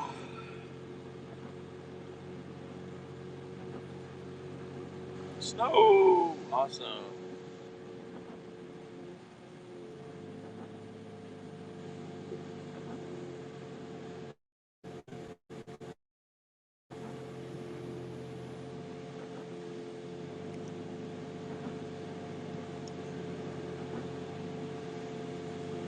Oh yeah, there's definite snobs in. Well, you know, the van dweller community is one kind of community. Then you go to the people that live in motorhome parks with the big RVs and motor coaches. There you got some friggin' snobs. But I would like to hear that talk about van dweller life's differences. Every community that forms will have its tiers of pecking order, that kind of pop out. Isn't that so cool that Bob Wells' first movie he picks to get into, luckily they picked him, they get Best Picture award. How cool is that? I need to see that movie now. I need to meet that man and have a beer with him if he drinks beer. I don't think he drinks anymore. I don't know.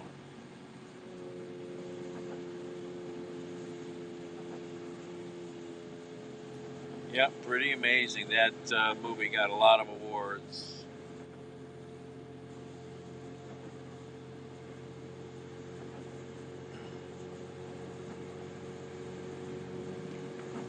Did you really? Cool. Oh, that's a good reason. That's a worthy movie.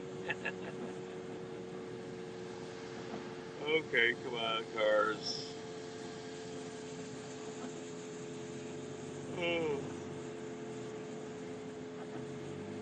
I just remembered I forgot to look at a cell phone tower pole downtown. That was days ago.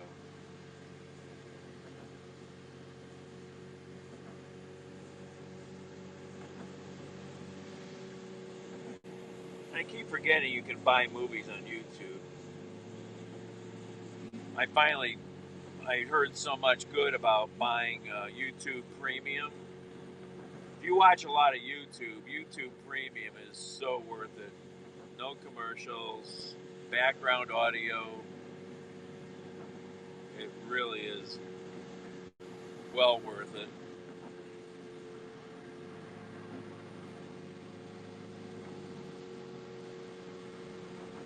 One of the smartest things I've done on the internet.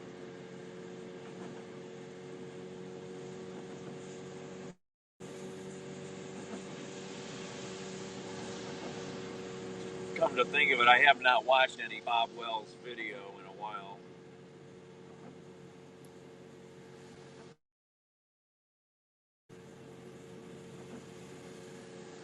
Oh.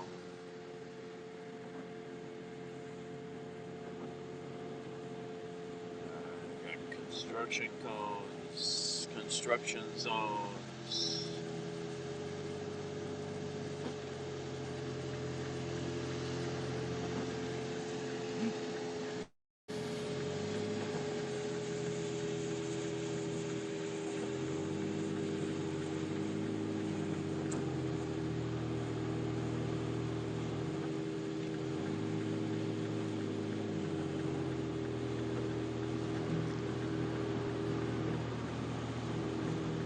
Rainy Monday afternoon.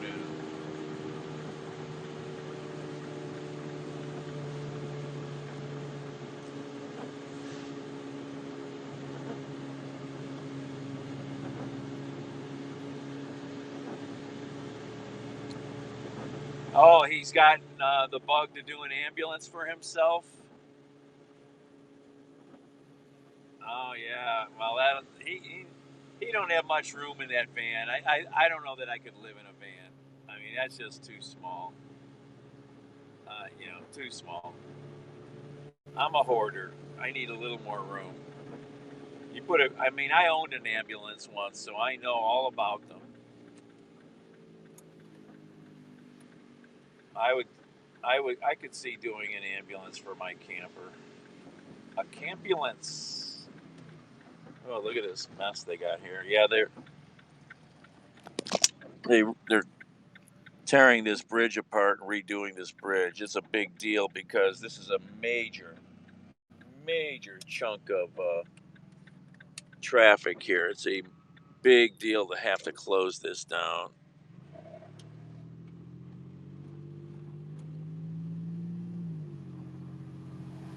Yep. And I watched an interview with a major news guy who interviewed him, and he says, "So you're kind of doing okay now, Bob, aren't you?" He says, oh, Bob kind of laughed. He goes, "I got more money. I never had it so good." He's doing very well with his YouTube channel, his merchandise. Now the movie, he's going to have royalties from that. Yeah, he is. I can't wait to meet him. I missed a chance of a lifetime with him and Wonder Hussy in the same room. That's what I really want. All right.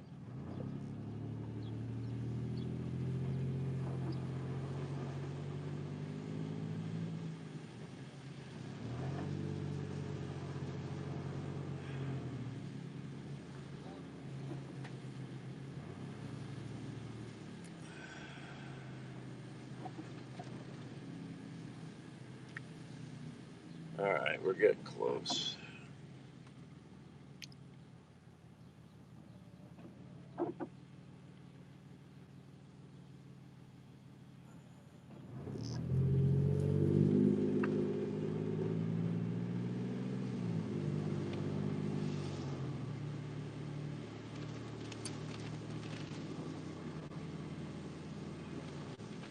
This person never messaged me back, did they? Oop.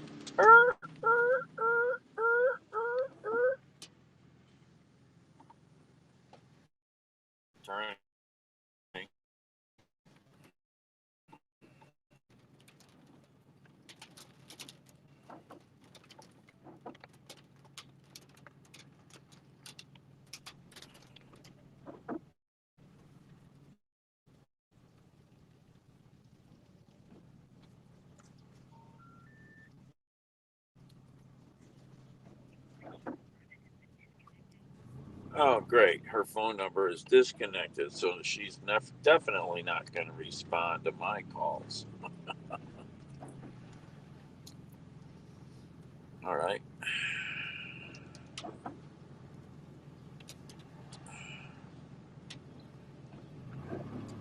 Actually, I think that was a landline phone number because I know those exchanges. Oh, stop that.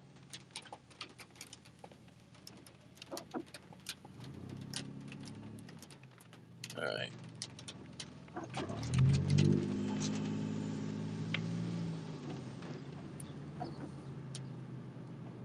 Well, I'm going to gamble and say somebody's probably home. That's what I'm going to say.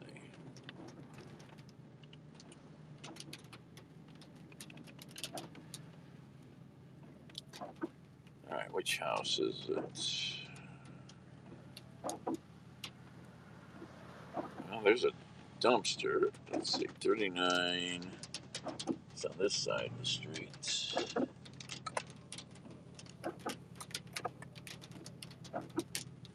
So, of course, it's a house with no driveway.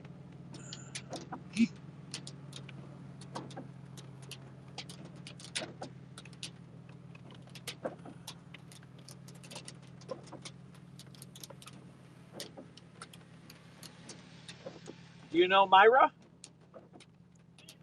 I've got your tile. I tried calling, but it said number's disconnected. What number? Whatever number they got in here. I'll show you in a second. I'm going to turn the car around and park here and then put it on the porch or what? Yeah. Let me turn the car around. All right, I found my delivery Poison. Nice lady.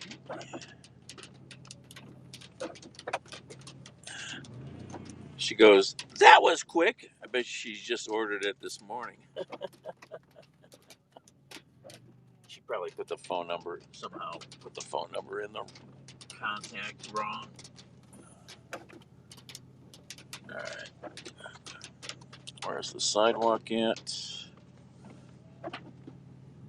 All right.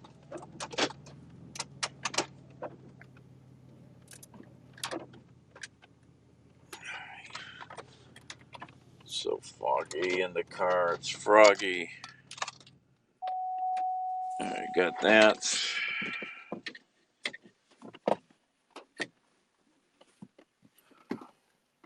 Okay.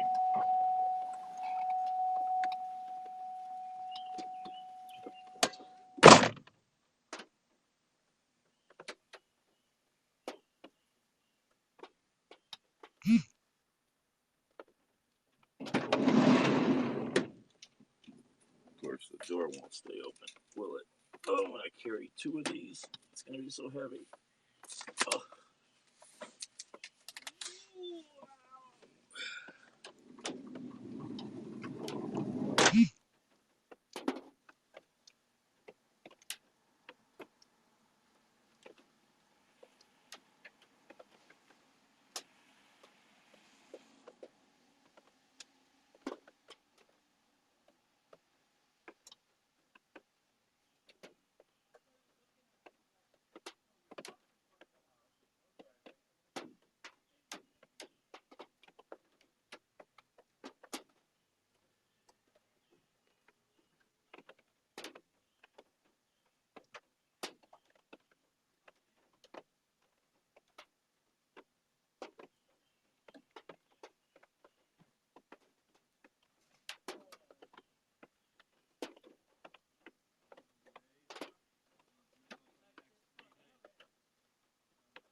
I'll take two. You're going to take two, huh? You're strong? Strong? My daughter's like,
I go from Elyria back to the Home Depot there.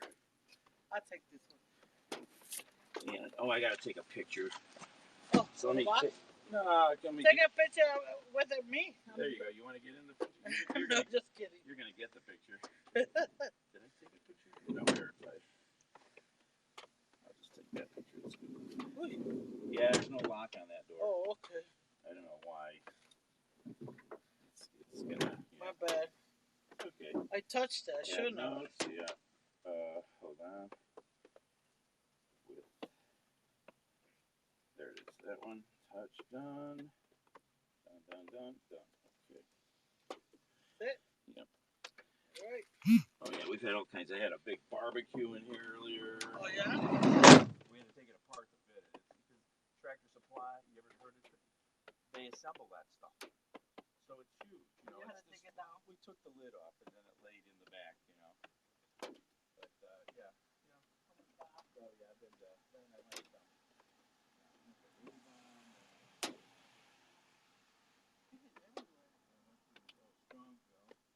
Picked up there, went to Medina or Brunswick, then Brunswick. I went down to Tractor Supply in Medina, back to Brunswick, back to Tractor Supply to Avon.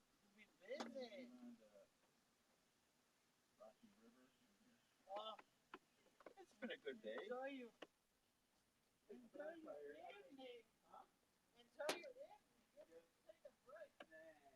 All right, nice to meet you. Bye. Nice lady. All right, all done. All right.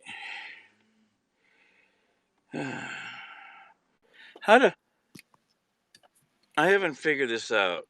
So, how do people have rooms in houses with nothing but like 3 things in them?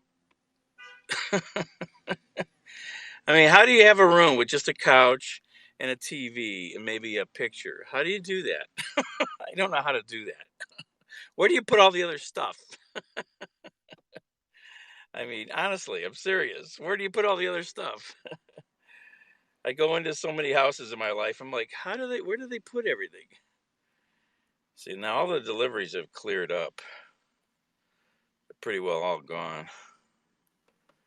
And I'm tired anyhow. All right. That's all done.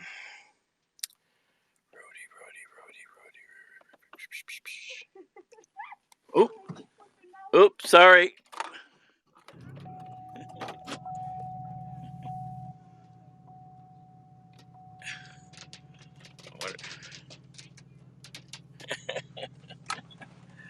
I thought you were giggling with each other. You got a little one there.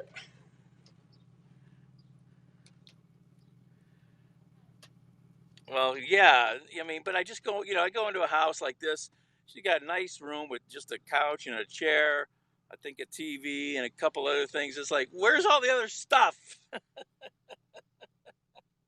guess there must be a couple kinds of people, right? Half's leggy, yeah. All right. Lights on. All right. Yeah, we made decent money today for, didn't make great money, but made okay money and, kept moving.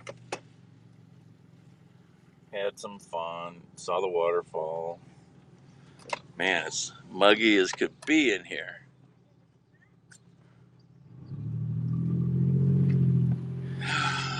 Oh.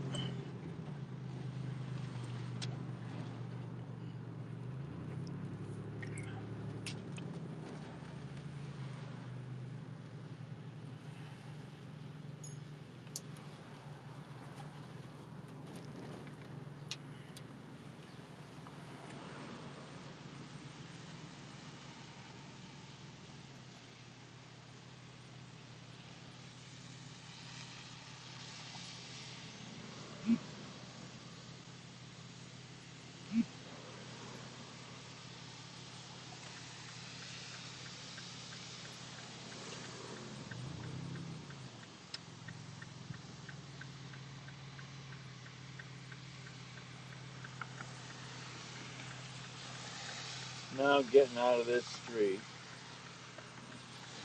Timing with the traffic here. You could sit here forever.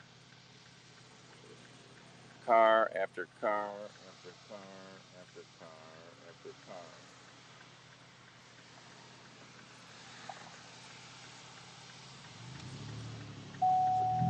This street's like a racetrack. People fly down here. They fly down here.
Well, that was a church, and right next to it is the building I go on the roof.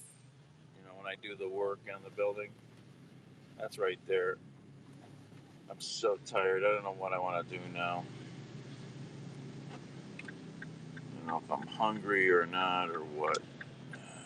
I should be hungry. Wish I knew how many miles I drove today. I have no idea. I did not pay attention.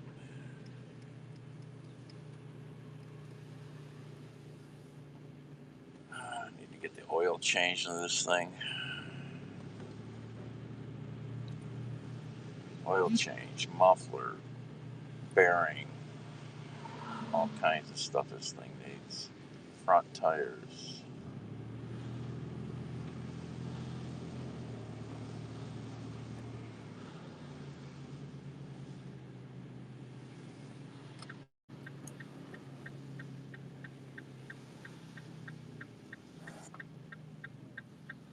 Oh, I didn't see that. Maybe I did. They put some nice colored bricks in over here for when they redid the streets. I guess I did see that.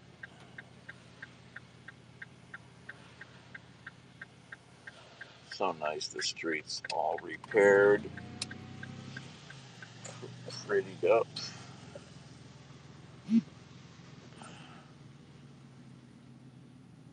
$40 years ago. I'm not even sure if I've ever seen that.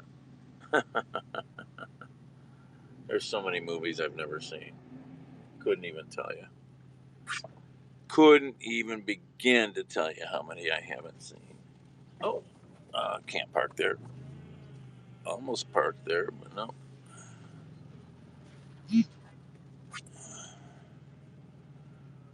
Lazy parking. I'm pulling in.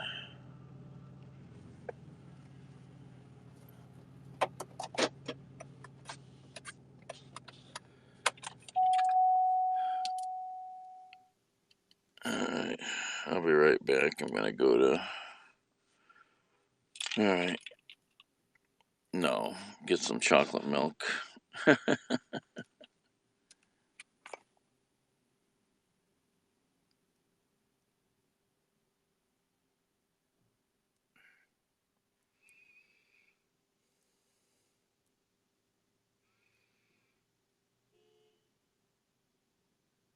Stop beeping.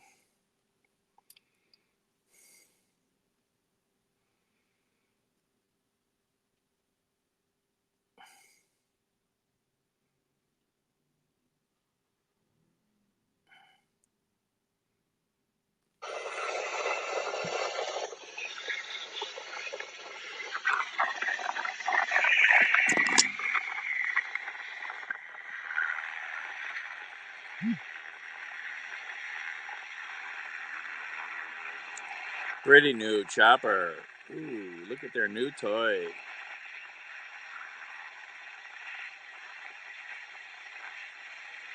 That's an expensive toy there.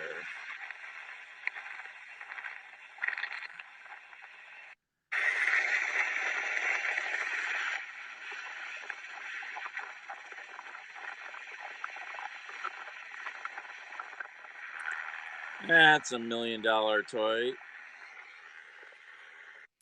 Maybe more.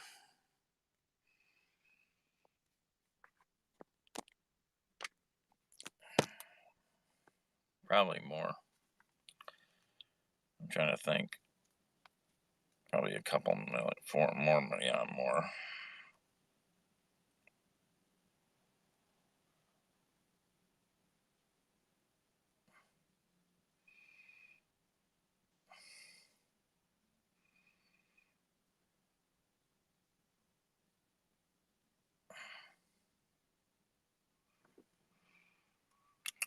All right, what am I doing? Looking at the other phone for a minute here.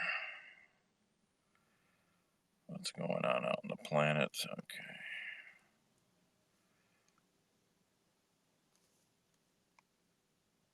Halt North. I love the name of that street. It's just so interesting. Halt North Walk. That's the name of the street. Halt North Walk. I'd like to know where that came from. More strange is it's in a housing project.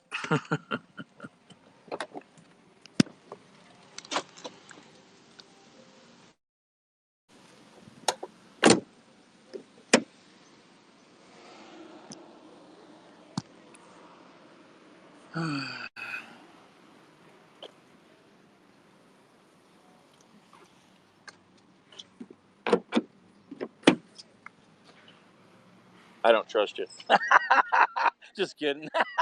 It's a minivan that the rear doors don't lock all the time, so I have to check them because the way the connections go for the power, So I always check.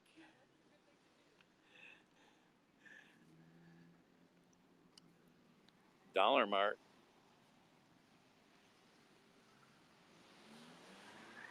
Get your wigs and hair here.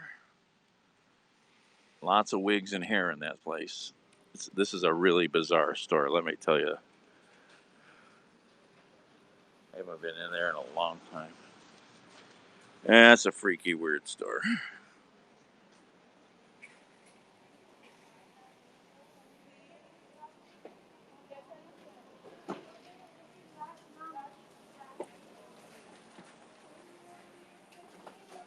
Is this... Oh, they put a floor down in here. This is new. That's right. That's right. They redid this store a little bit, didn't they? I haven't been in here. They put a floor down. Look at that. It's not concrete anymore. Upscale. Real floor. How pretty.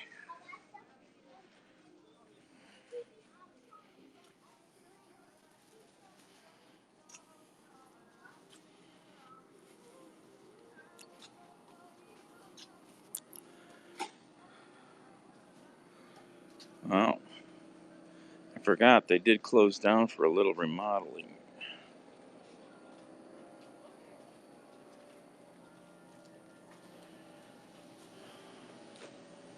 And I haven't been in.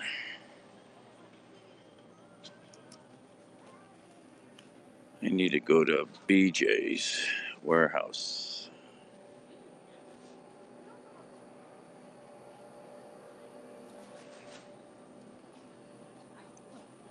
I walked in the store and I go, look at the floor. That's good. So, are you guys ever going to be open all night again? Because they like 110th, they were open. They shut it down now, and is it a help thing or is it just? Really I can't believe they're going farther backward. I mean, you guys you had to be making money off the night shift. I mean, I think it's more for the safety. Safety, Yeah. The world is nuts, though, not being able to shop at night anymore. Very nice looking, though.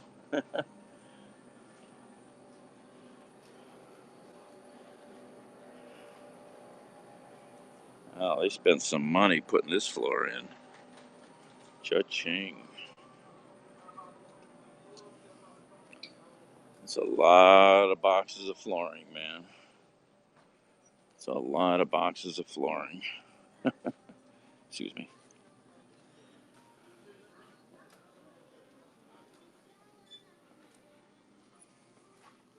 True chocolate. True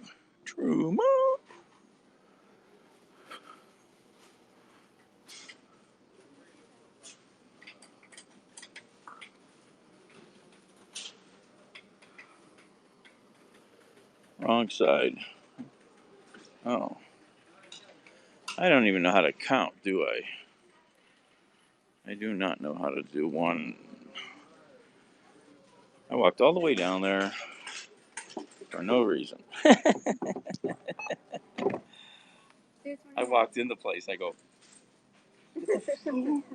I haven't been in because you closed. I usually shopped it after midnight, mostly. And now you guys aren't open. This is killing me. Really.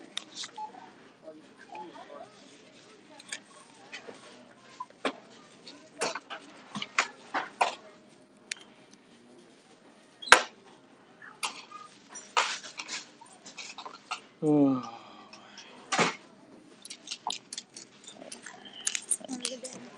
All right. I get it out of your way. Oh. Don't worry about it.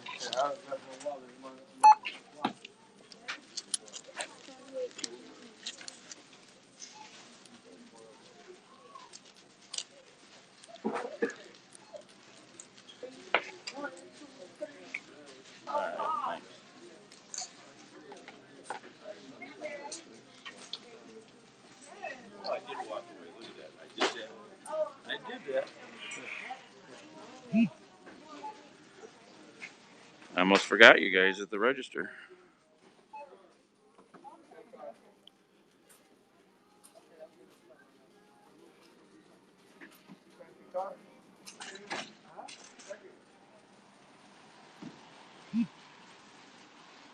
Yeah, they spent some money fixing that store up, man. Wow. Very nice.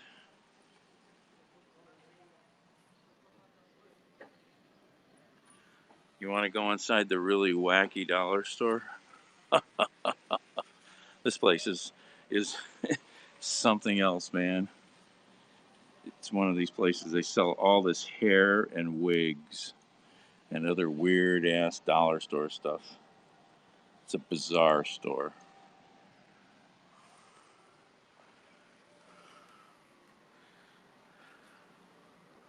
Whoa!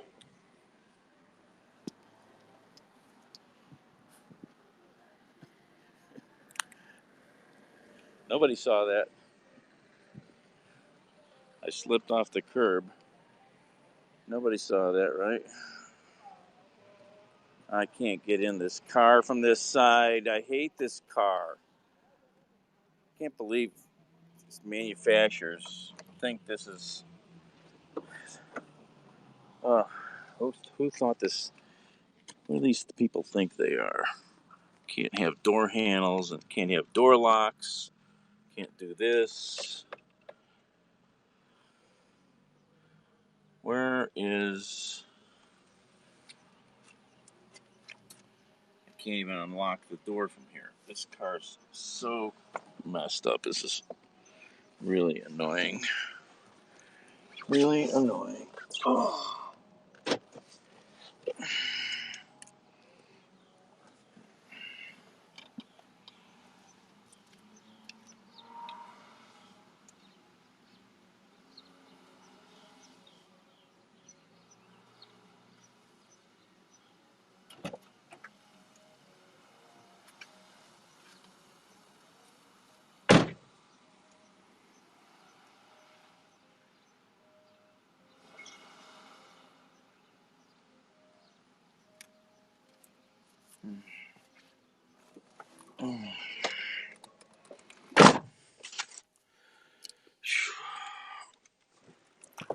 Got a piece of leftover from earlier. I'm going to just try to eat this and then... Of course, I have a table, right? Where's the table? I have a table for this car, don't I? A steering wheel table.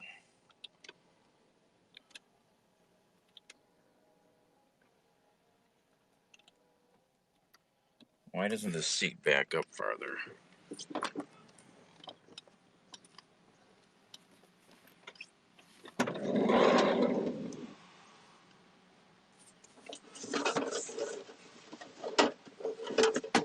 What smells? Something smells.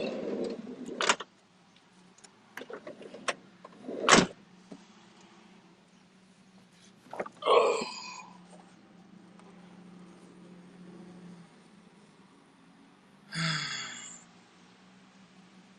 Place here called Cervenka, town they make cookies, munchins. I hear.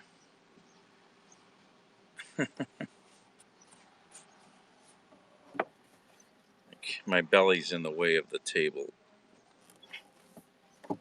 Honestly, this is ridiculous. Got my table. Thank you, Mary.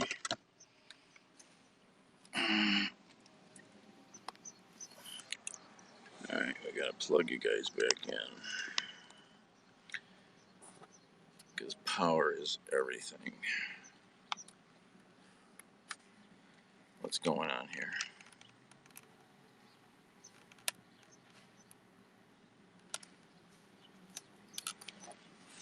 Tired. Hails at clevelandseedbank.org. Hennis Communications, providing crisis communications direct to law firms, corporations, and nonprofits that are on trial in a court of public opinion. On the web at... Why do these people all think that they know better? I want my key in the ignition. I want the door open. I don't want anything to make noise. Is that so hard? I mean, is that so hard? Jesus. And to get rid of that noise, I would have to go through all kinds of contortions to crawl under the dash of the car. Oh, it's ridiculous.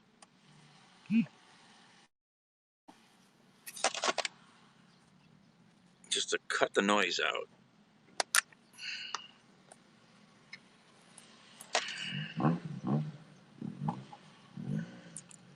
Chocolate, milk. Nectar of the gods.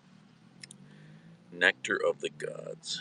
At the official ceremonies or on the podium, Commission Chair Kirsty Coventry, a swimmer from Zimbabwe, announced the findings. And so our recommendation is to be able to preserve the podium, field of play, and official ceremonies from any kind of protests and demonstrations or acts perceived as such. The IOC says demonstrations include displaying signs or armbands with political messaging, refusing to follow ceremony protocols, and kneeling or raising a fist. Those actions will be punished.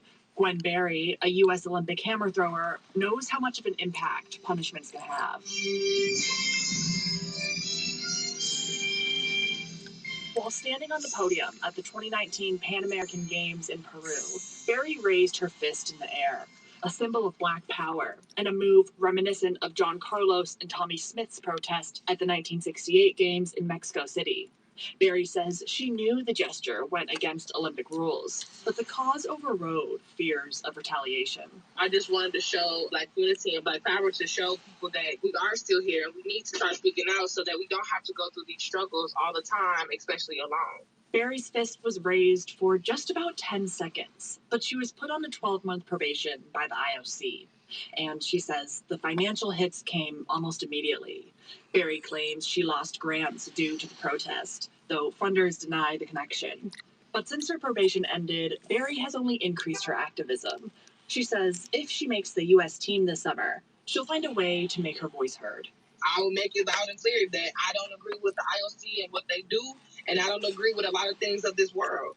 But I don't know exactly what I would do on a podium. Athletes have yet to hear precisely what the consequences for podium protests and other demonstrations will be. Kirsty Coventry of the IOC's Athlete Commission says defining those sanctions is not her job. It's up to the legal commission now to give the Athlete Commission guidance. I'm not a lawyer, so that's a little bit out of my realm. This handoff of responsibilities surprised Brendan Schwab. He's the executive director of the World Players Association, a union representing 85,000 athletes in over 60 countries. For the Athletes Commission just to have such disinterest in what the sanctions would be is truly remarkable. We would never, as a player association movement, agree to a disciplinary provision without making sure that any sanction is proportionate. And I just think that shows the hands-off approach that the IOC Athletes Commission has taken. Schwab also has concerns with the IOC's global survey itself, calling it a fatally flawed process. It asked athletes questions such as whether they intended to protest. And given that some of these athletes participating in the survey are coming from repressive regimes, be it China, Iran, Turkey and others, then we felt that clearly the survey response was always going to only result in one answer. Athlete Commission Chair Kirsty Coventry is now a retired Olympian, but says she would have voted to ban protests during her time as an athlete. Being an Olympian, the podium and field of play and ceremonies were very specific and hold very specific memories in my heart. So if I think about when I was competing, I wouldn't want something to distract and take away from that. And that's how I still feel today. Brendan Schwab says that's a fair view, but it's not a view that can triumph over the rights of other athletes. He views podium protests as a heroic and selfless act. I think it's enormously courageous and principled when an athlete chooses to commit that one moment they have, which is all about them and their athletic achievement, to a cause which transcends themselves and which is much greater than them. Neither Schwab nor Olympian Gwen Berry think the IOC's ban will deter athletes from protesting in Tokyo. Schwab says if and when they do, the World Players Association will provide any athlete with legal support to fight the sanctions. For The World, I'm Bianca Hillier. U.S. border authorities responded to a capsized boat on Sunday off the coast of Southern California. Officials in the San Diego area suspect it was a vessel used for human smuggling. Read more of our coverage on this in our daily newsletter, Top of the World. Sign up for it at theworld.org/newsletters.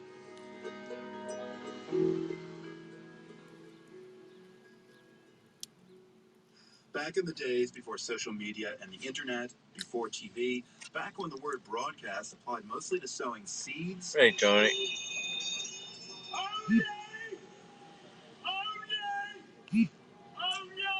It was the town cry. Breakfast.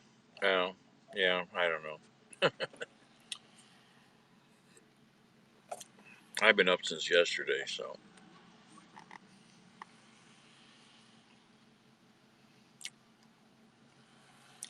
Just leftovers from the food I ate at 4 a.m.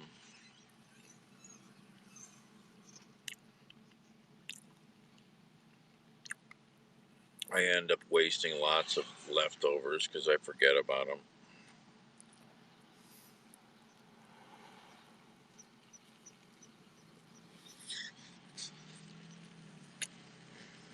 Then they need to be left.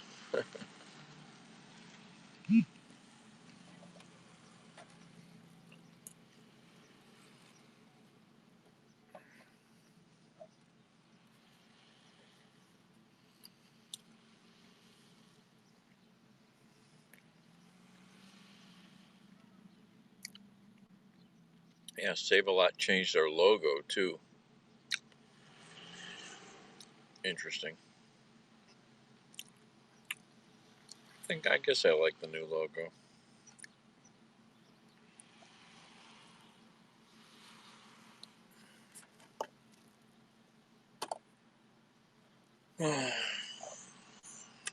She really parked like that? Wow. She just parked like in the driveway. Welcome to the hood. That's just crazy. Okay, she just parked and went inside. Half on a no parking spot, half in the driveway. Really, you're that lazy? She got two good legs. That's bizarre, man. People are so weird.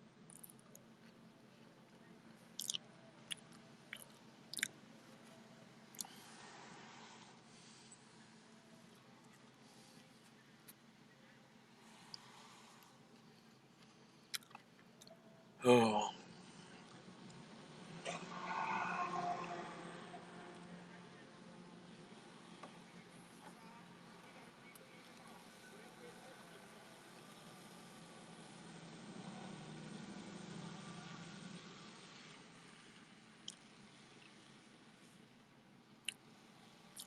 yeah. I mean, I wouldn't even do that.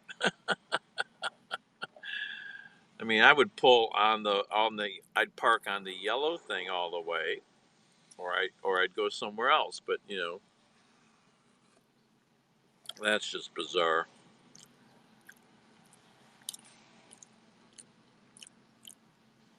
I'm sorry, that's just bizarre.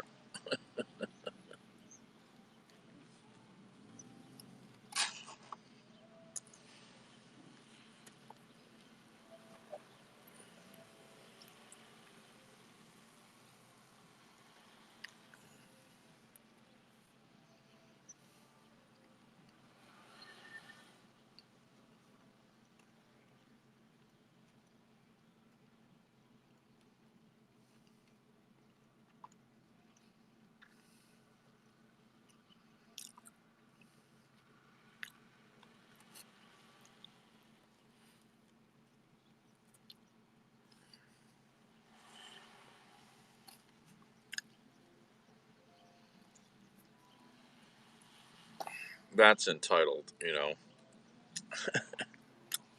and they don't even do that kind of parking in the suburbs.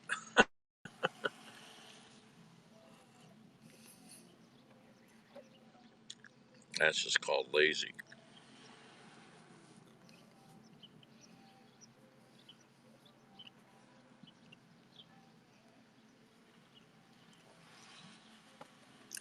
She wouldn't do that in California. Some parking cop would come up and ticket you.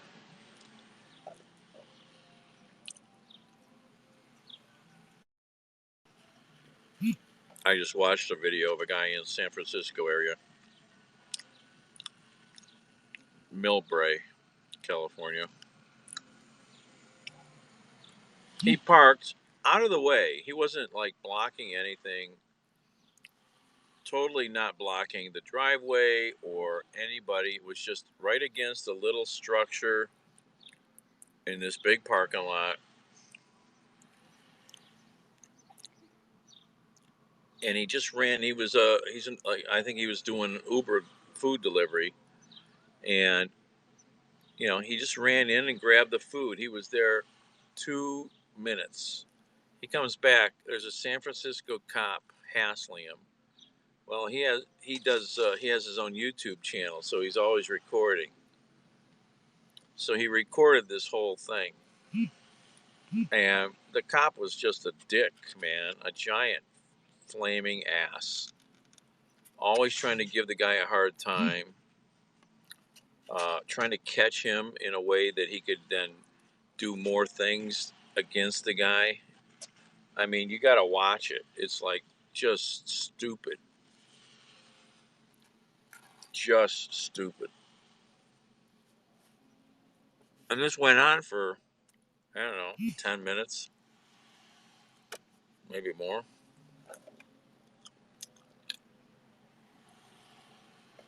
Wow. I don't know what's going on, but there's some shenanigans going on in D.C., actually in Virginia, around the CIA headquarters in Langley. There was some other shit going on there earlier.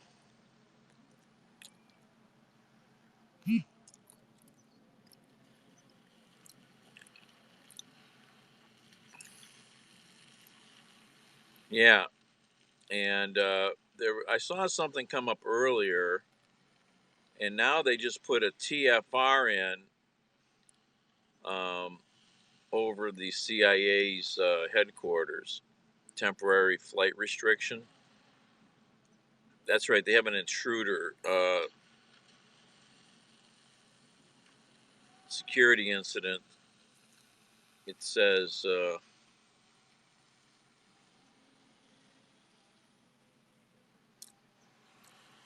regarding intruder reported at CIA headquarters, an apparent attempted security breach. Let's see.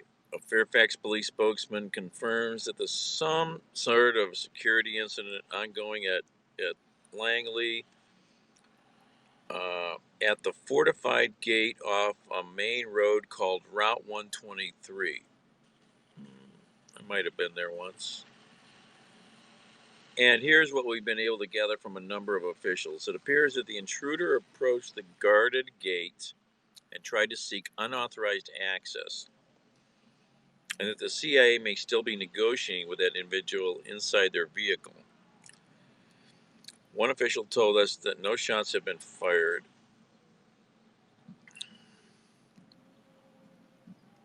You know, it wouldn't be the first time they've had such incidents at CIA.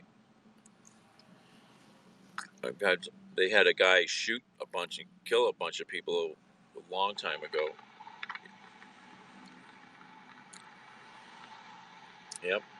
Somebody just drove by one of the entrances and it's all blocked off. We're following breaking news of a security incident at CIA headquarters in Langley, Virginia. We want to bring in our national security and intelligence correspondent, Ken Delaney. So, Ken, what do we know? Katie, a Fairfax police spokesman confirms that there is some sort of security incident ongoing at CIA headquarters in Langley, Virginia, at the fortified gate off a main road called Route 123. And here's what we've been able to gather from a number of officials. It appears that an intruder approached the guarded gate and tried to seek unauthorized access, and that the CIA may still be negotiating with that person inside their vehicle. Again, this is preliminary. One official told us that no shots were fired, and that the CIA is not in lockdown.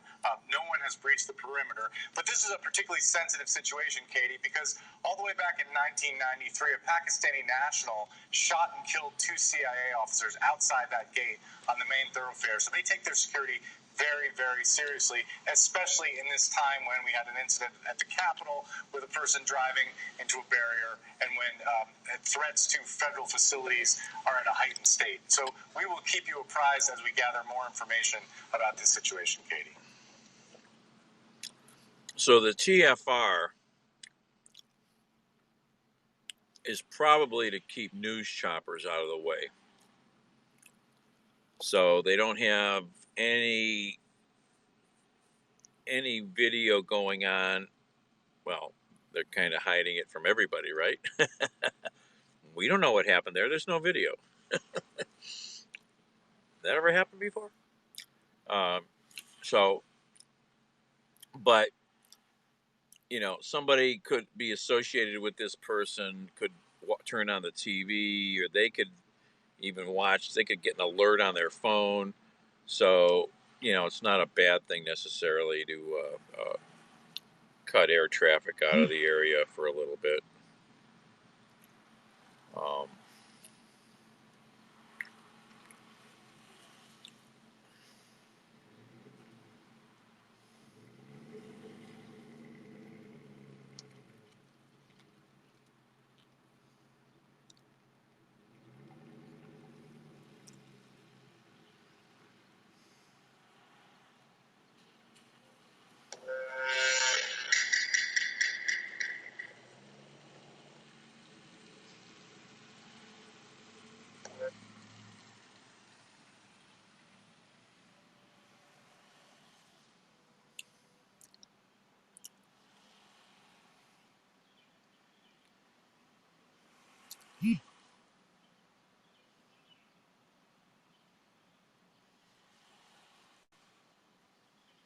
Wow, look at this crazy stuff.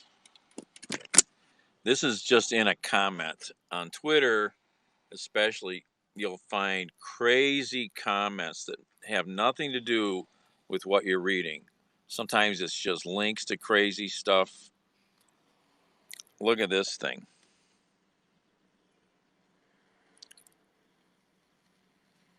Antidotes are possessed and controlled by the CCP, but there is no vaccine. The Communist Chinese Party has made antidotes while it created the virus bioweapon, which means the CCP has all humans' fate in its control. If you want to survive, go to the CCP for antidotes. Okay.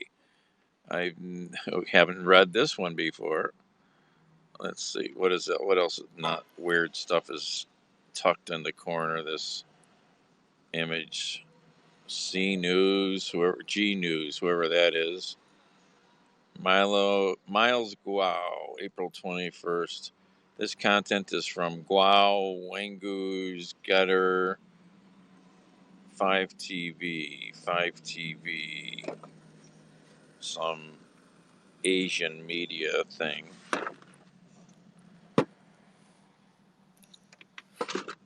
Oh, I'm spilling my food here.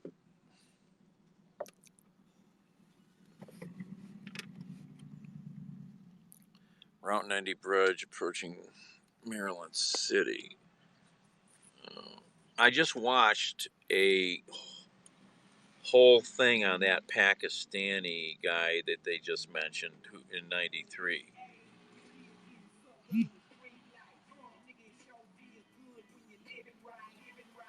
What the hell is going on here? Oh.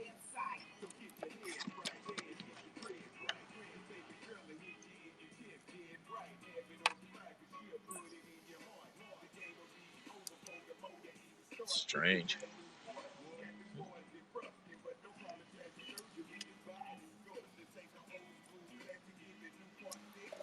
Hey, Baba.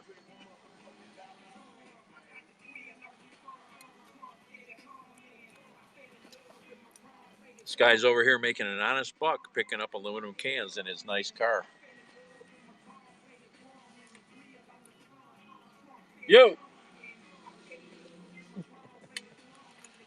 I do it all the time.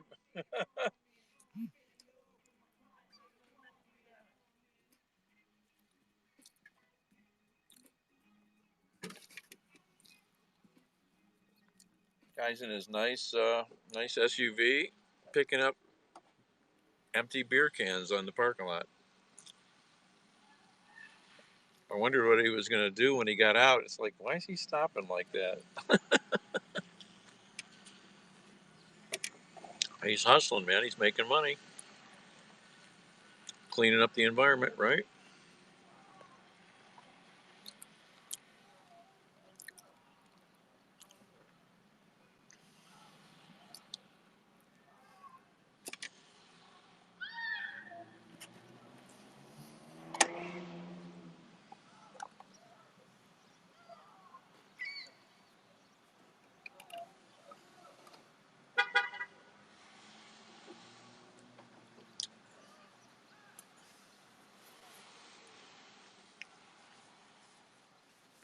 Did you hear what we were just talking about, Baba?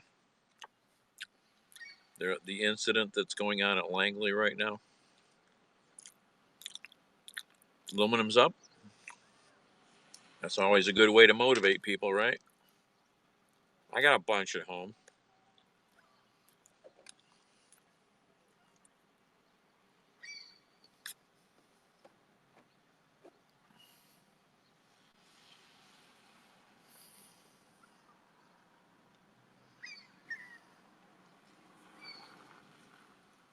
Birds, birds, birds. Man. Gulls are so weird.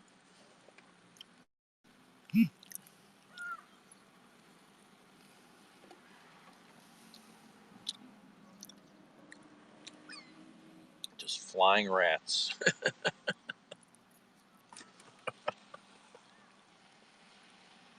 If they looked like rats, we would all be running.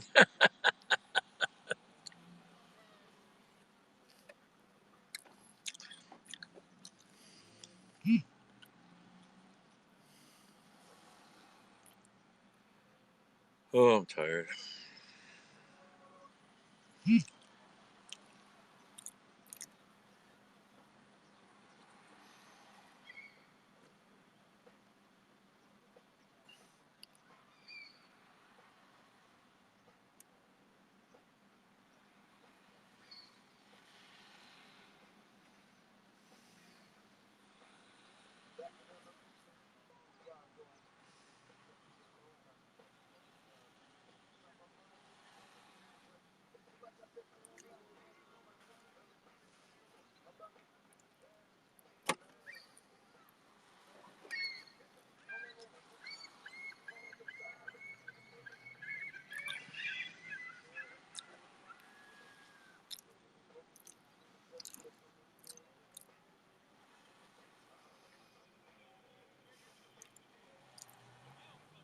You do realize that's been debunked. And that plane is owned by the city of Phoenix. Very easy to look up. Why don't you just go do that? It does not have any intelligence gathering ability yet, let alone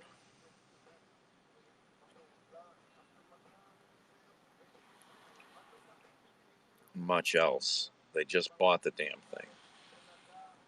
Go spread your nonsense in front of a mirror.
Yeah, it was pretty ugly, Linda. That thing got caught coming into the tide and just got beat to death, and they didn't know what to do, obviously. I had to be a crazy scene down there. And it wasn't in a good location by any means.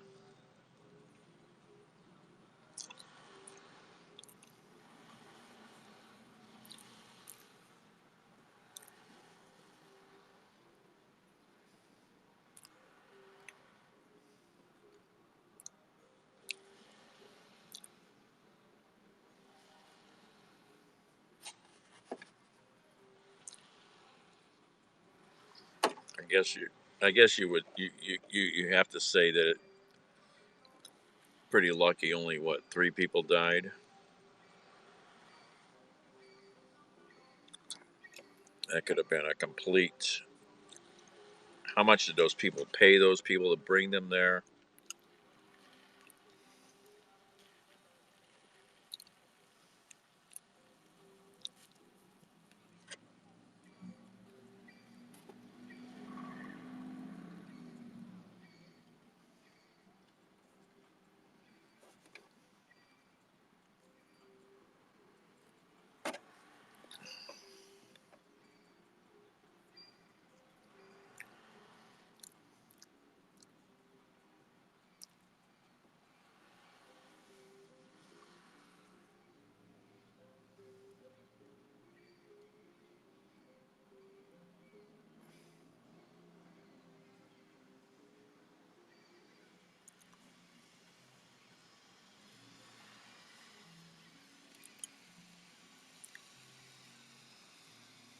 Yes. I like this guy's profile picture on Twitter. I love this. This is awesome. Fuck.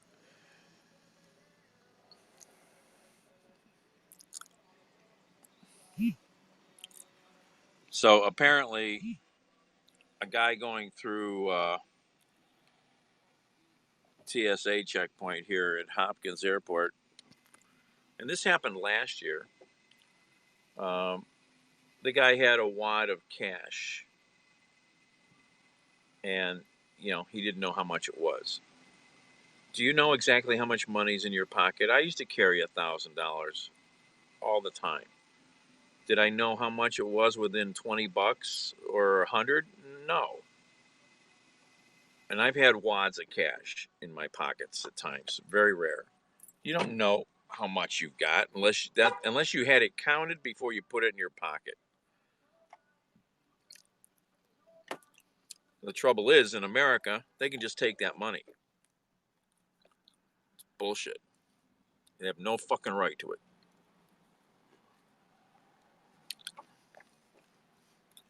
Last year or the year before, a couple of years ago, you know about civil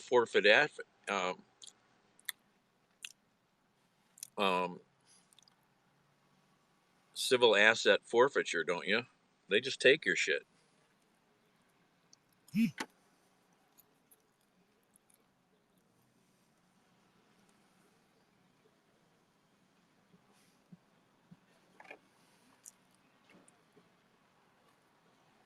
Oh yeah, there's some cities there's some areas in the country, like I think there was an area in Tennessee where they were pulling over cars all the time and taking their money. Yep, lucky. Well, when you go through the scanners at the airport, they can kind of detect money. And maybe they patted the guy down and they got this big bulge in his pocket. The laws in America say you can travel is like if it's under $10,000. I don't even think you have to tell. I mean, the laws in this country are messed up. What they're doing to people, messed up.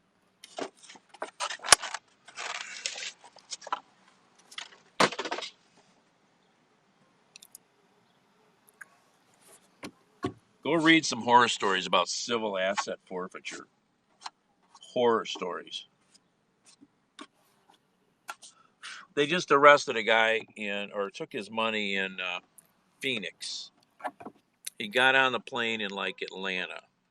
Somebody was hip to what he had on him. He had like, I don't know, $20,000. He got off the plane in Phoenix, and they pulled him into the room and says, oh, they start questioning him. So he was going to Phoenix to an auction, a truck auction, to buy a semi truck. They said he was laundering money. They took his money. Oh yeah, it was $40,000. Now think about this. They took $39,500. They left him with $500. Well, if he's laundering the money, isn't it all laundered? I mean, think about the fucking reasoning behind this kind of nonsense. These people are assholes. Just fucking thieves, man. And I can't believe courts have held this shit up. Anybody who fucking, to me, that's worth fucking going to civil war over. That's bullshit. That's just bullshit.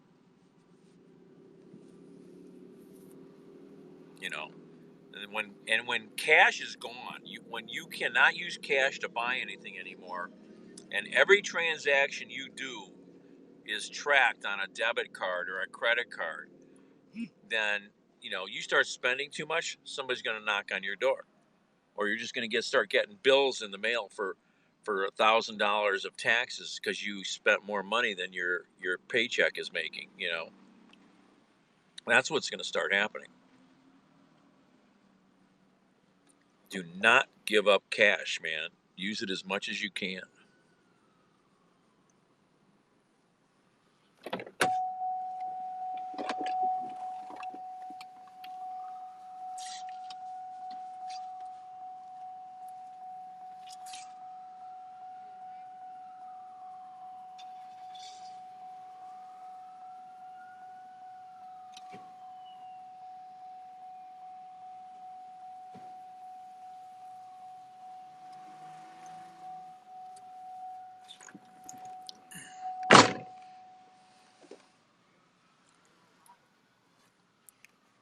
Go start reading. Just Google civil asset forfeiture. Go on YouTube and Google it and search it on YouTube. You'll see some horror stories on YouTube. Horror stories. Not only that, you want to really read some stuff on YouTube? I'll show you.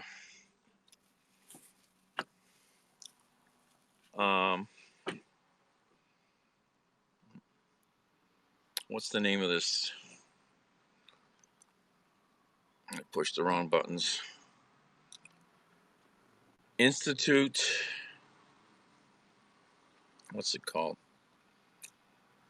That always freaks me out when I open up YouTube.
Multi-million-dollar mistake right there.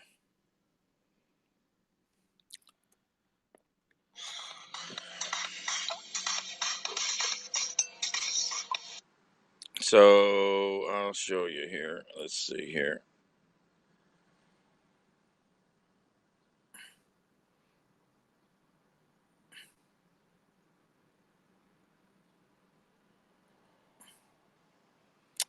If I can find it now. Ugh.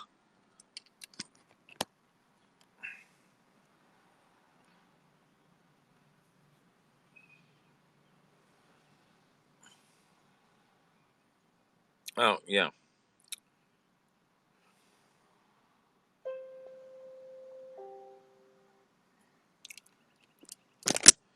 You want to read some crazy stuff, go look at this group on YouTube, Institute for Justice.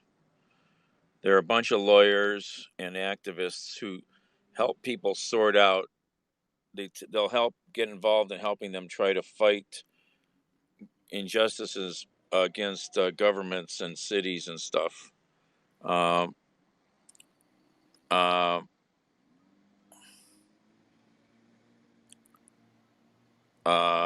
like this one here.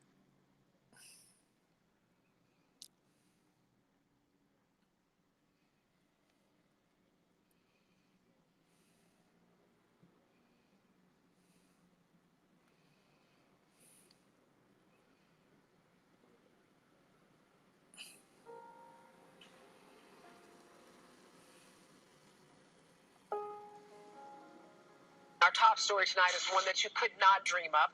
A McKinney woman was selling her home. It had just gone under contract when a man barricaded himself inside, and the rest you'll see. Here's Meredith Yeomans. This is how Vicki Baker left her home of 12 years, a home she listed for sale last month when she retired to Montana. This is how it looks today. Boarded window, Baker left her home of 12 years, a home she listed for sale last month when she retired to Montana. This is how it looks today. Boarded windows, a broken backyard fence, and destroyed garage door. The story of how it ended up like this begins July 25th, when Baker says this man, Wesley Little, showed up at the door with a 15-year-old girl police believed was in danger. I told the police I just sold my home a week ago. Please get him out of the house safely. And they promised me that they would guard my house. Hours later, Little released the girl unharmed. McKinney police say he still had multiple firearms and told investigators he would not come out alive. A 7-hour standoff ended in suicide.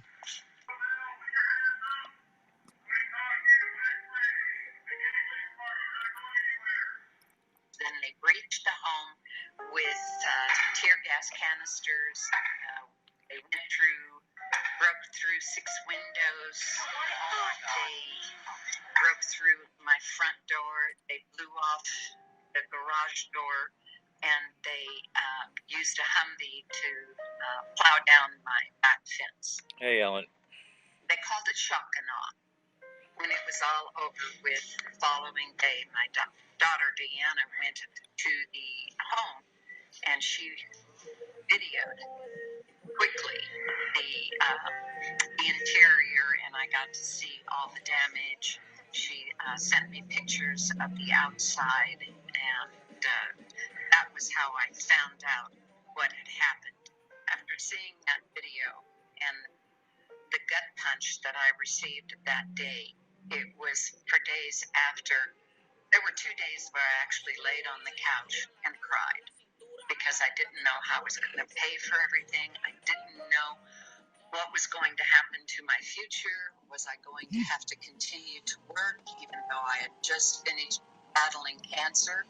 In an email, McKinney police said, although regrettable, unfortunately, sometimes these types of incidents end in this manner. Baker says she plans to file a claim with the city. What happened to Vicki is unconstitutional. She was an innocent bystander. The police decided they needed to destroy her home to protect the safety of the entire community, but she shouldn't be left holding the bill for the damage. And to make matters worse, Vicki's insurance company would not cover any of the damage done by the police. I contacted the city of McKinney and asked how to file a suit against them for recovery. I was told at that point there was absolutely no possible recovery, that the city had never paid such a claim, and they had no intention of doing that. I waited a couple of weeks and actually called back and spoke with their insurance department, and their insurance actually told me, she was very rude. She laughed at me and said, you can file whatever you want, but there is no recovery. The police have complete immunity, and so do all the city employees. There is nothing that can be done. I had to spend months putting the house back in order, and in order to do that, I had to take money out of my retirement fund, my IRA. I had to run up a $20,000 credit card bill, and I imagine somewhere around $80,000 was the total cost of trying to put that home back together into a living situation. Under the U.S. and Texas constitutions, the government is allowed to take private property for public uses, like building a road or school, but the government is required to pay just compensation. The same is true when the government destroys private property for public uses. And taking a dangerous criminal off the street clearly benefits the public. The Supreme Court has repeatedly held that the Fifth Amendment's takings clause was designed to bar government from forcing some people alone to bear public burdens which, in all fairness and justice, should be borne by the public as a whole. That's why the Institute for Justice is teaming up with Vicky to file a federal lawsuit to vindicate her rights and the rights of all Americans. I am filing this lawsuit because this should happen to no one. This should happen only to the perpetrators, not to the victims. The victims are innocent. So why should a victim have to pay for something that a felon or a fugitive or the government does to your home?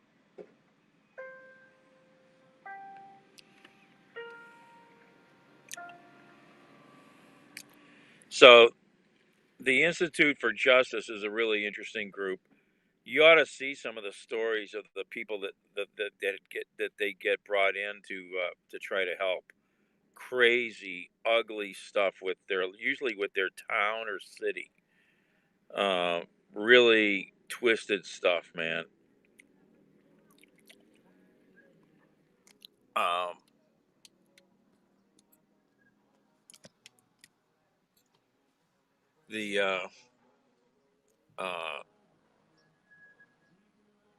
In most states, though, there's a fund.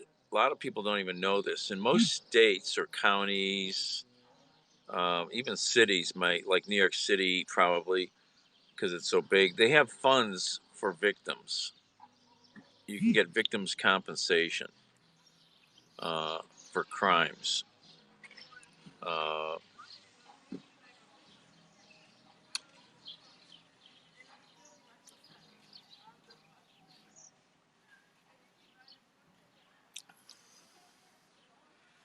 But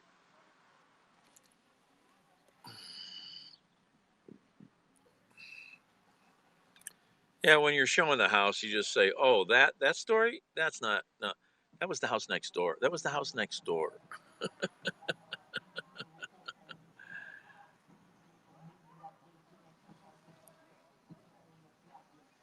But not much. Yeah. Institute for Justice is a good one to follow on YouTube if you're interested in stuff like this. I've stumbled onto them a while back, and I've watched a number of really interesting videos. The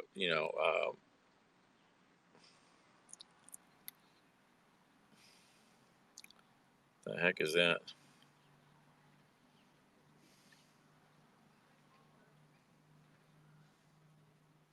Oh, have you guys seen this video? I shared it, but you may not have seen it. This is real life cops and robbers. Private cash carrying company in South Africa. Okay.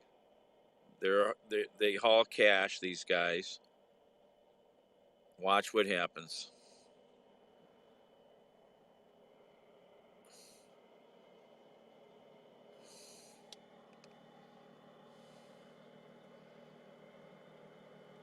This is a very common occurrence in South Africa. Watch this stuff. Just motoring along.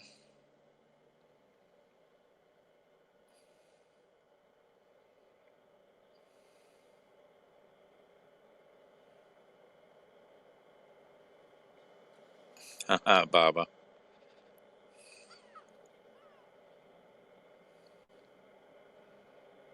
And observe these guys. Observe how each of them react.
Notice the passenger's got his hand on the door handle ready to open.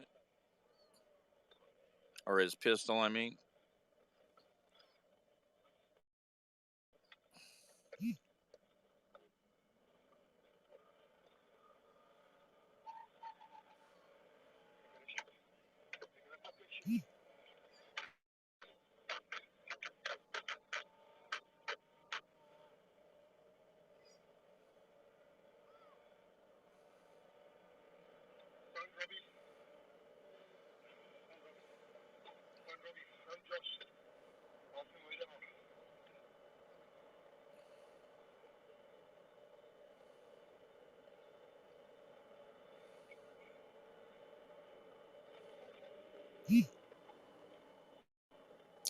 Whoa, Bill and Melinda Gates are going to divorce.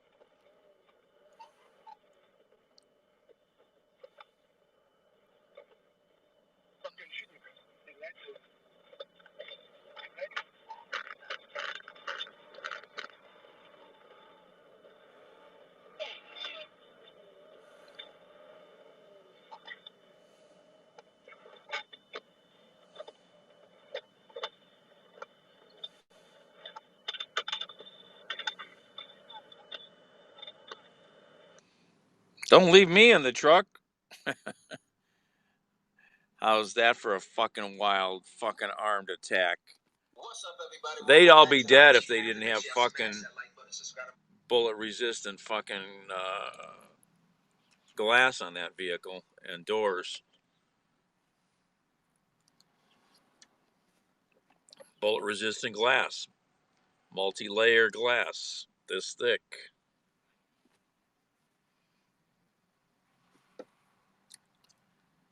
It's a common occurrence in South Africa that these guys that move cash around for, you know, like armored vehicle type guys, fucking, oh yeah, this made a lot of news the other day.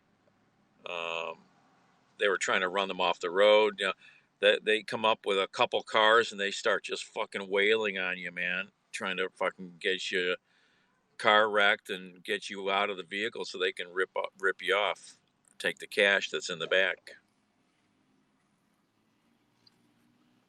But you notice the driver? Nothing fazed him much. The passenger, he's like, this is my first day on the job.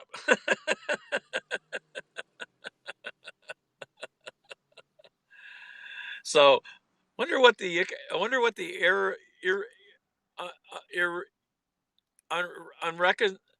irreconcilable differences are in the Bill and Melinda Gates divorce. Oh, he's a cold fish.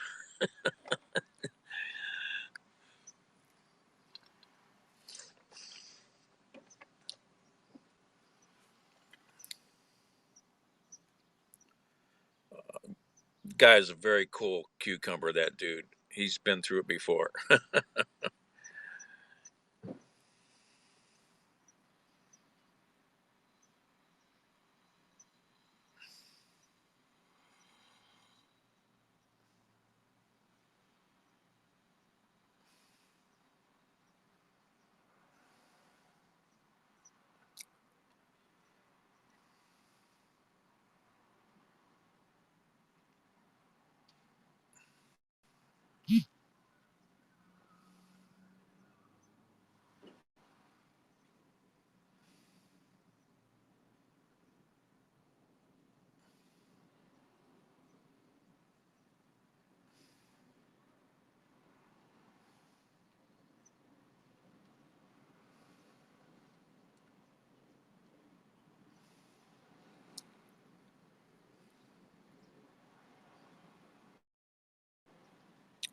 There's our buddy we were just talking about.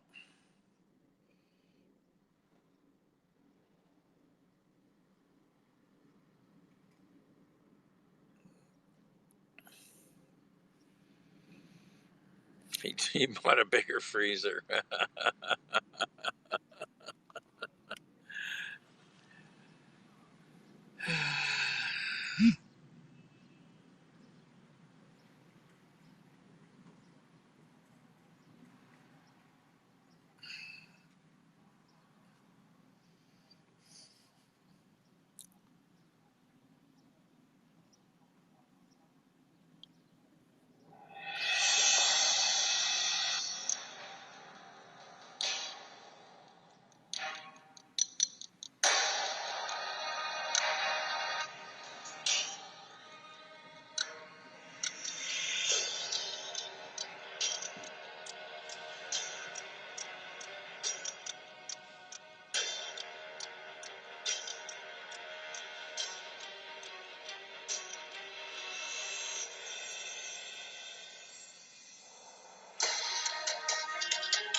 Bobby. Bob's birthday is the 5th. Who are we talking about?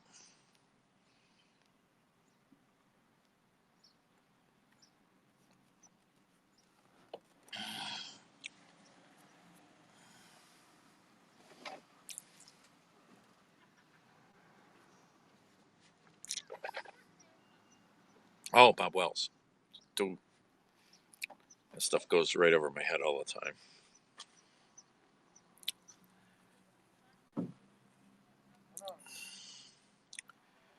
Yeah, I'm showing you a picture of Bobby, and I'm like, who?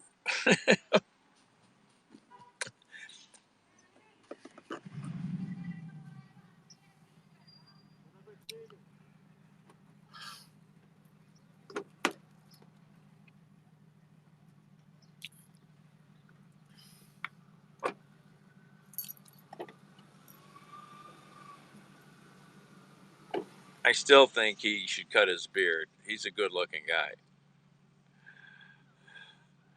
He doesn't even trim it, you know. I should speak, right?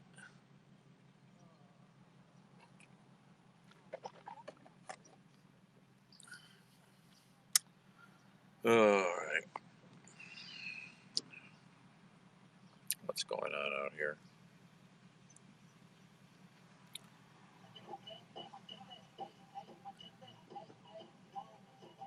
I was up all night. You know, I went to that fire and that shooting scene. Then I ended up at the restaurant, and I went inside and didn't turn you guys on. I just vegged out, ate a little, and then at 7 a.m. I started seeing deliveries. I'm like, okay, let's see if I can keep going. So I've been going delivering since 7.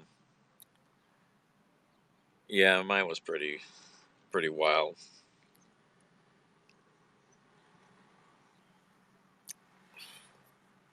No deliveries out here yet. It's still middle of the afternoon gets real quiet.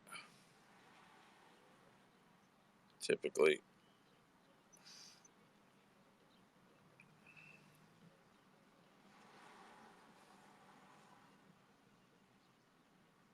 That 300-mile the 300-mile delivery's still there.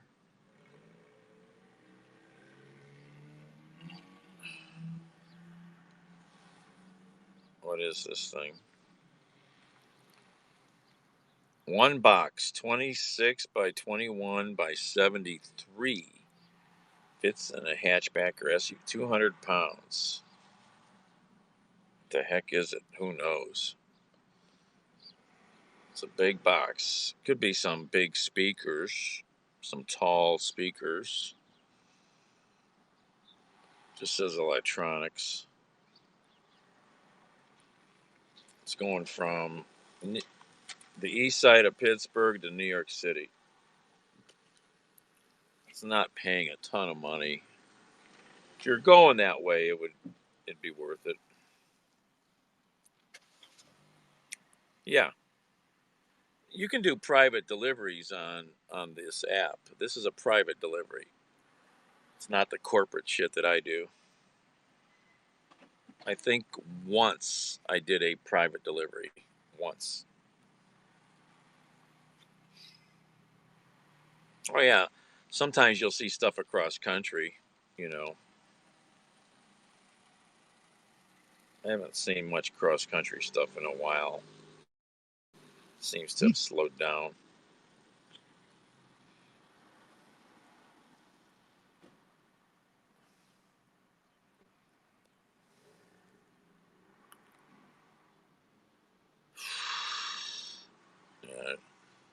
I've not been seeing many really long trips. It's because of COVID, I think. No, not really. No.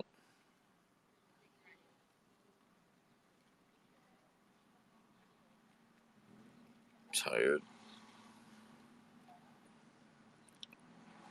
There was a long delivery up there, 113 miles. What's that? Home furnishings. But that looks like it's from a store.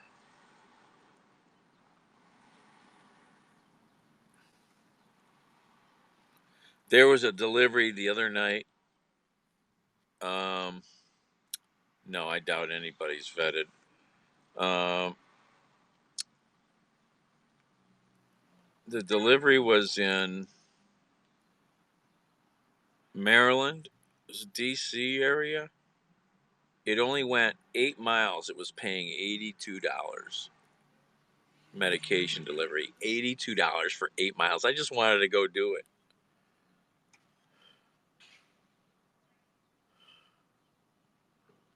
There's a $60 delivery down in Cincinnati. They don't pay you. Your credit card pays you. You don't get paid at the end. You get paid by, I don't get any cash. This is all like Uber. You don't pay for anything. It's all from your credit card.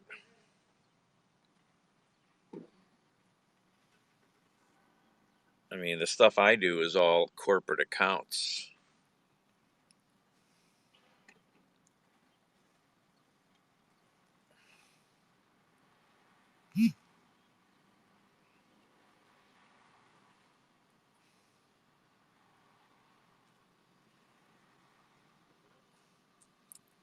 There's a Home Depot out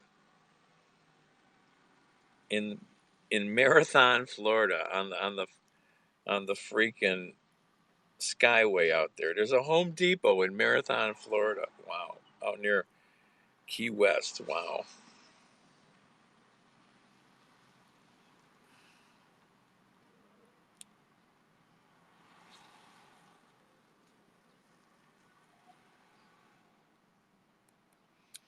Yeah, there's no more deliveries. Not those deliveries. Not till later tonight, maybe. Ugh.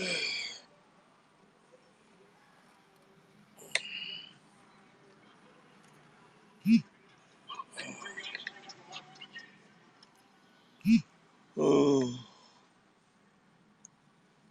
Oh. Oh.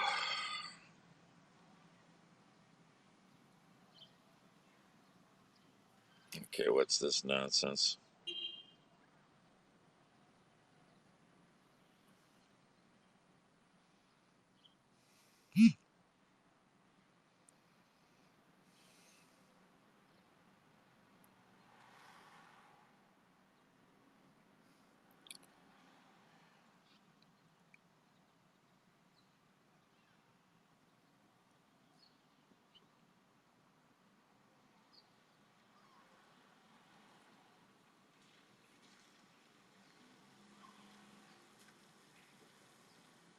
Wow.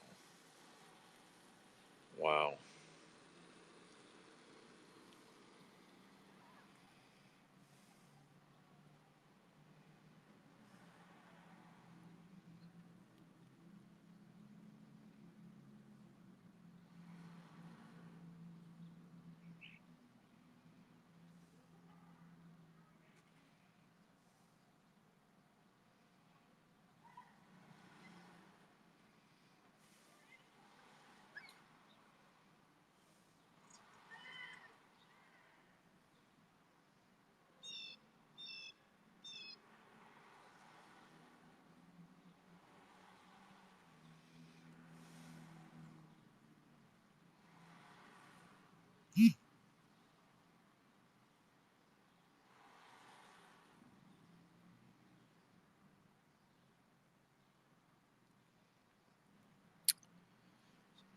Trump is bad mouthing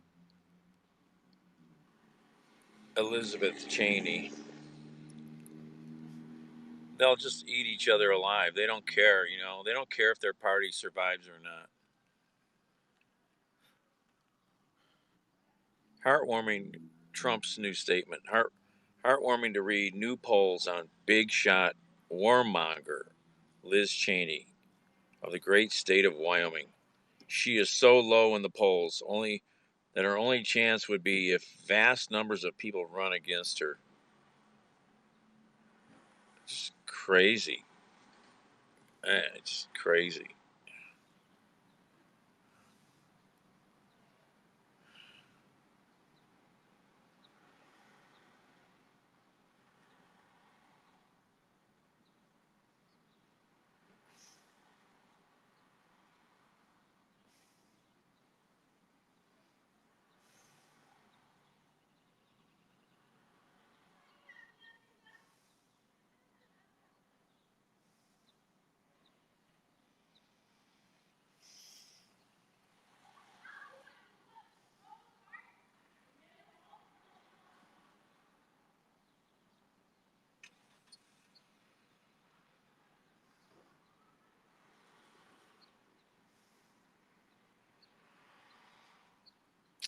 They got an election in Avon, Ohio tomorrow. After a great deal of thought and a lot of work in our relationship, we have made the decision to end our marriage. Over the last 27 years, we have raised 3 incredible children and built a foundation that works all over the world to enable all people to lead healthy, productive lives. We continue to share a belief in that mission and will continue our work together at the foundation, but we no longer believe we can grow together as a couple in this next phase of our lives. We ask for space and privacy as we begin to navigate this new life. Melinda Gates and Bill Gates.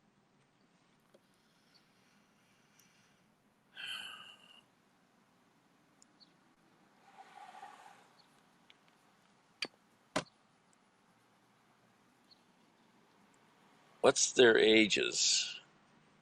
He's older than her, right?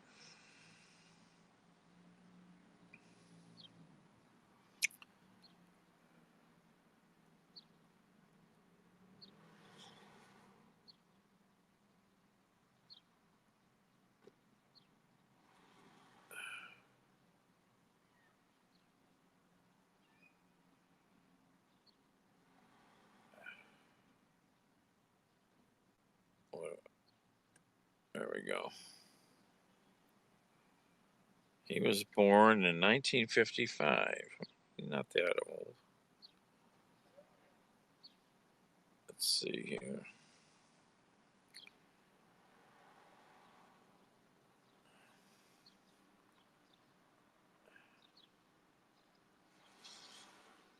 '64, so 9 years. I had a relationship that was 9 years different. So she's still pretty young. She's like, I want to have fun. This guy don't know how to have fun. What does Bill Gates do for fun?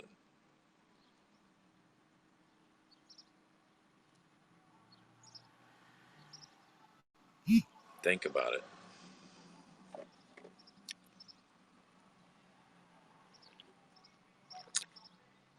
I mean, do you think he ever rolls on the floor and laughs, giggling while his spouse tickles him?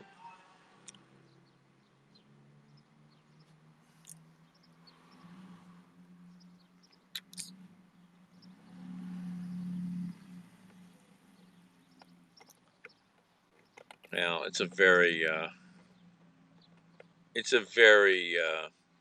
nothing statement, you know.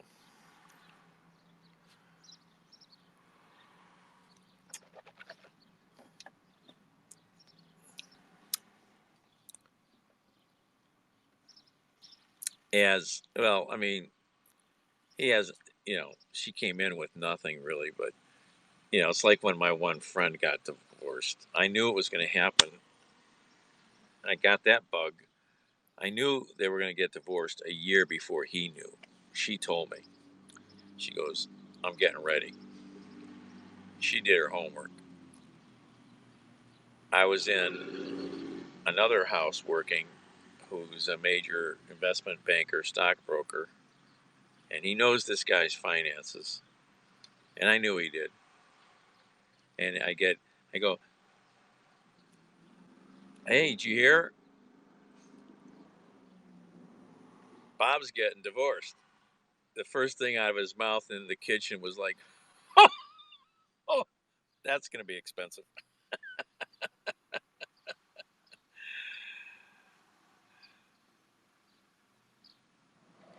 They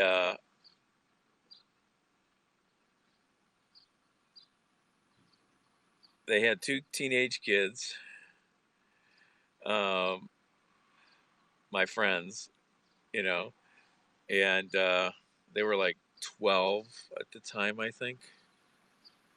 The spousal support was $13,000 a month. Cha-ching. For a lot of years. He was an angry, vicious guy.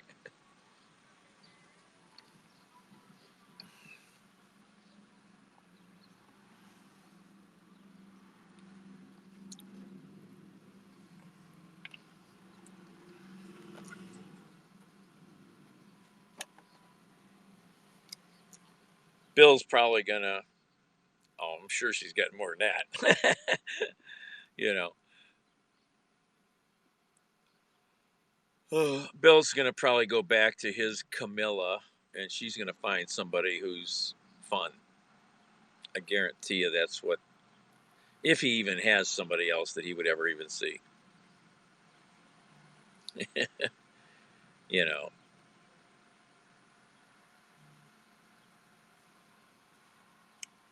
I mean, they're sensible human beings. They're not like my friends who he wanted me to bug her car. He wanted me to tap her phones. When they were going to court and she was coming up with answers to stuff, how'd she find this stuff out? I mean, I knew that she'd been working on it for a year. I didn't get involved in fucking any of it, man. None. I didn't want to be part of it because he's a nut job. He had no idea this was going to happen.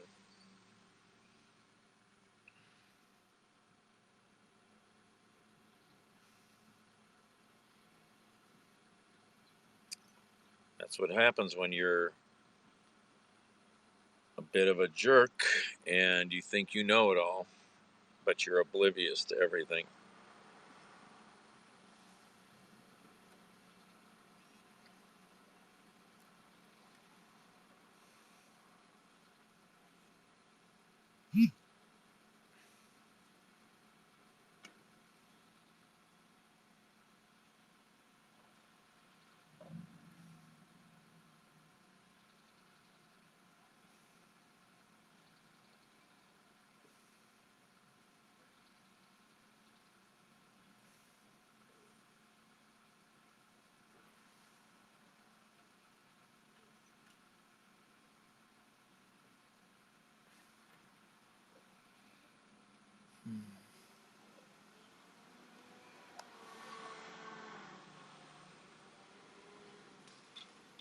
Oh, I need to get out of here.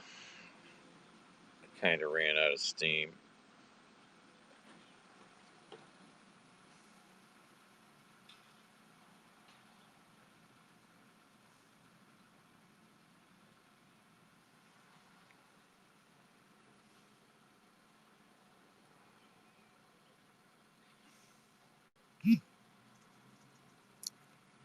Oh, I can't look at that because it's from a suspended account. That's no fun.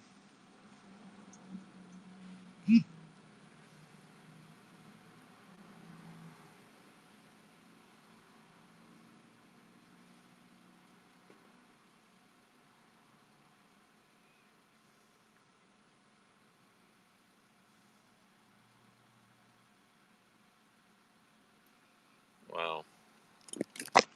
So far, for a minute. Look at this picture my buddy just put up in Colorado. Oh my God, is that a scene? That's a scene. And there's no road night, no cars or people around to spoil it. I need to get out west.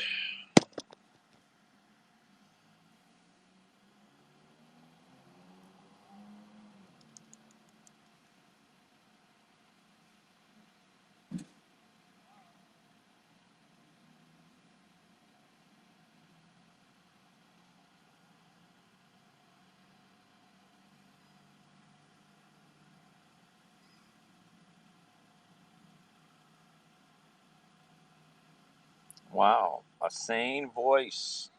A sane voice. Oh, I mean, you get out west, there's skies that you just so hard to explain to people.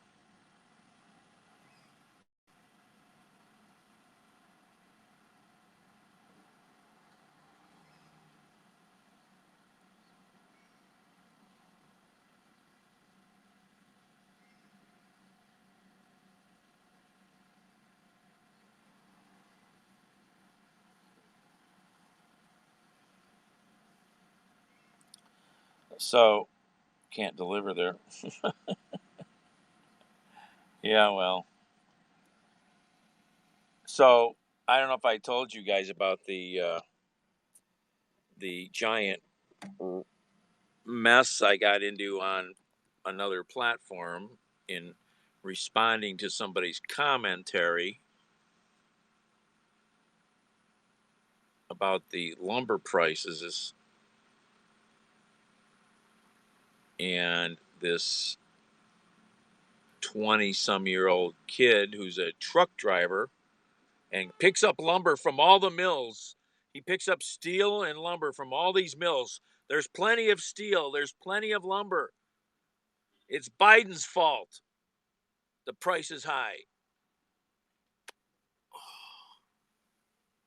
And I tried to have a sane conversation with this person by typing, not talking, typing. Fucking morons. Don't talk about religion, politics, or lumber. That's good. Hey, Gary, whoever you are. That's funny. I put that on a shirt, man.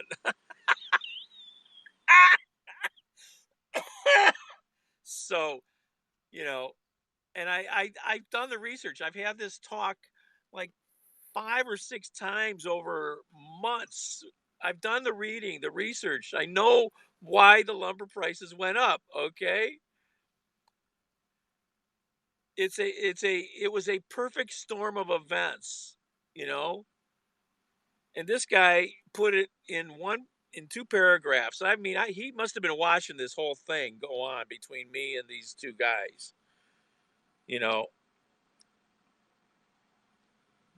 This guy goes, as much as I am an anti-boo-boo Biden or most anything far left, you, sir, are 100% correct.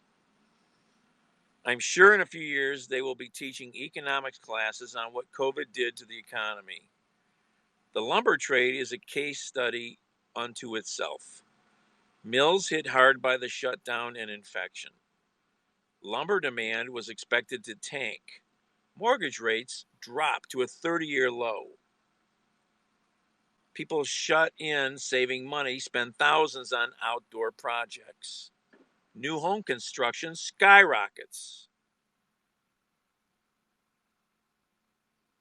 Hurricanes and storms blast the coast, running up more demand for lumber. Forest fires, like I said, on the West Coast. Fall of 2020, mills begin stepping up production. Prices already at all-time highs. Speculators, the scum of the earth, drive prices even higher. Commodities and futures buyers. Supply, demand, speculators create perfect storm in the lumber industry. It's what I've been saying. Biden had nothing to do with gas, lumber, or chicken prices. And for the 10,000th time, he did not shut down the main Keystone pipeline. He shut down the building of an extension, the Keystone XL pipeline, that would have increased production of the already 600,000 barrels of Alberta tar sand oil, which is nasty stuff to convert, which, by the way, is not even used in American refineries. The crude from Keystone is exported. Gas, like lumber, is all supply, demand, and speculators. What a brilliant couple paragraphs. I mean, I said it, but I want to see now if these 2 other, my friend who posted this and this 20-year-old truck driver who knows it all, what they will come back and say. It's going to be really refined. Thank you, Al. Process, what did I say? Whatever. I knew what I meant. But, it's going to be interesting now to see if he gets attacked, because he's a friend, obviously, to these other 2 guys, or at least one of them. Probably my friend who made the original post. I mean, Give me a break. It's not one guy's fault. These things don't happen because one guy, you know. There's been talk about a real estate bubble happening again. I don't know what's going to happen with real estate. What did somebody say here? Actually, a lot is caused by the loose, easy monetary conditions by the Fed. Inflation is heating. Yeah. You know, I mean, Gary, yo.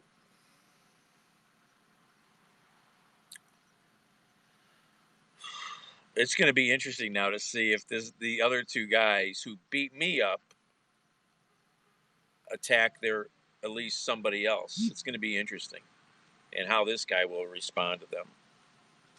It's going to be interesting if anything happens. It's hard to be the only person in the room trying to talk common sense to people who wear bags over their heads and have their belt pulled too tight. It's beautiful weather out right now, actually. It's beautiful out. It's like no wind. The temperature is gorgeous.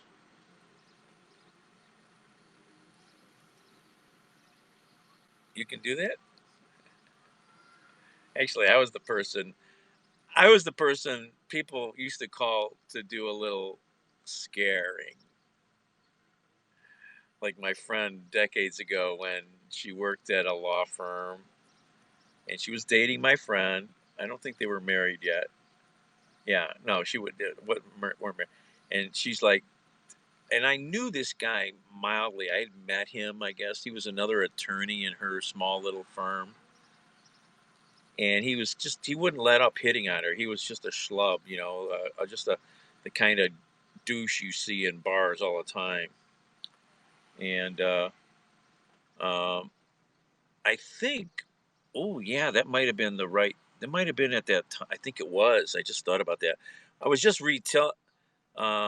re-talking this story with somebody the other day, and I think it might have been just the same time when I had my head bashed in by a 4x4. You know, 4x4 is this big, right? I got my head split open by a 4x4 to full swing. So, you know, after the hospital, they had to shave the back of my head here and, you know, to put the stitches in. So I was walking around for a while with a big bald spot and a big line of stitches. And another set of friends were in some negotiations with another major lawyer in town. They took me in as a kind of a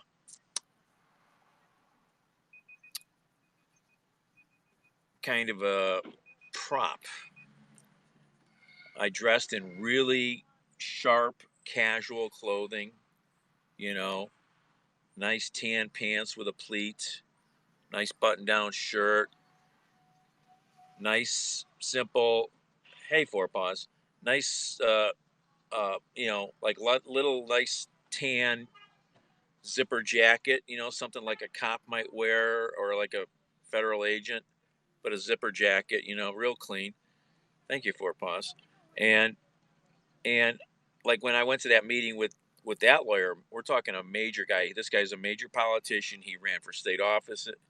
He was a big time lawyer in this state here. And all I did was sit in the corner of the room. And I had that big freaking scar on my head.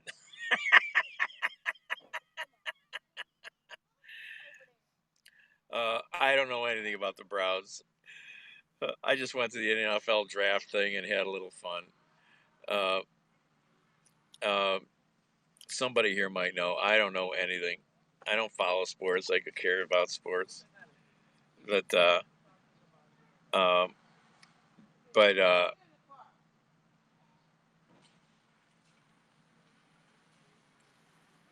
They picked some good people. Yeah, I mean I think they're gonna be a hot team. Yeah.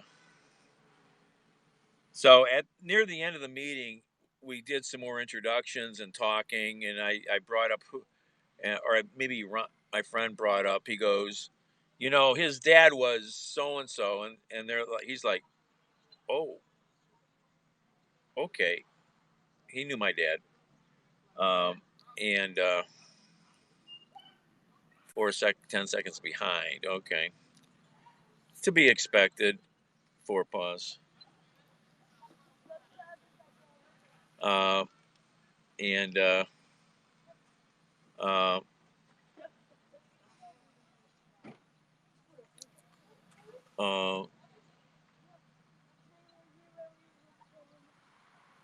but back to my friend, 75. It's really chill out right now. I mean, it's here. I'll show you. It rained all day. I drove in the rain all day. It's just it's a gray day. It's going to rain the next couple days, but it's just gorgeous out right now. I mean, it is beautiful temperature. It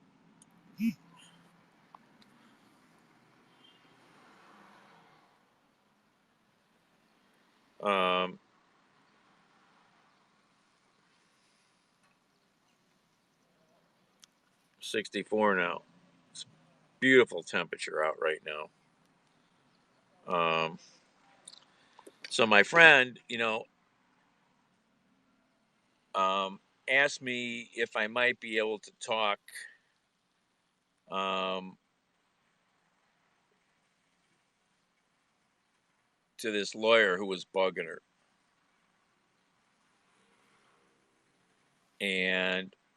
Or maybe I said I offered. Did I what do you mean, just go on to Twitch? No, what do you mean? Join Twitch? No, Twitch the integrations with Twitch are flaky. It's just like when the comments go up. When people make comments, sometimes they pop up and then they disappear, at least on my end. No, I think that's just flakiness between Haps and Twitch. However that works. It's just flakiness. Bad coding, who knows what. So I went down to this guy's office, and I think I caught him there when nobody was in the office, or I caught him in the hallway of the building or the elevator or the parking lot. I can't remember. But like a couple days later, she comes up to me, and she's the sweetest, most peaceful human being on the planet. Okay, when she was back in these little firms before she became a serious government lawyer, she'd have to do all kinds of little cases because she worked in the firm, and you got to do the work, And and she'd come to me and she goes, "Danny, I can't do this." Do what? "I can't do criminal cases. People go to jail." I go, "Yeah."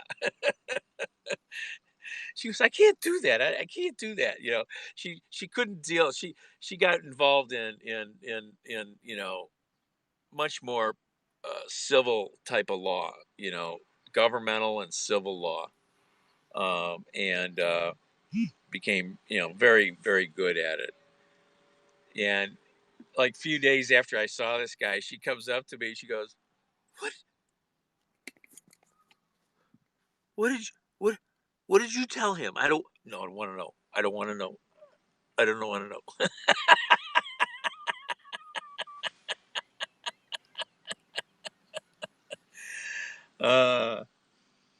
Good times. Good times. Intimidation is my friend.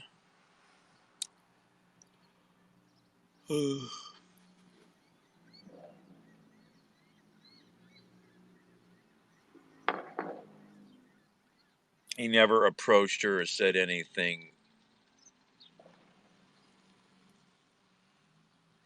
wrong to her ever again. She wasn't with that firm much longer.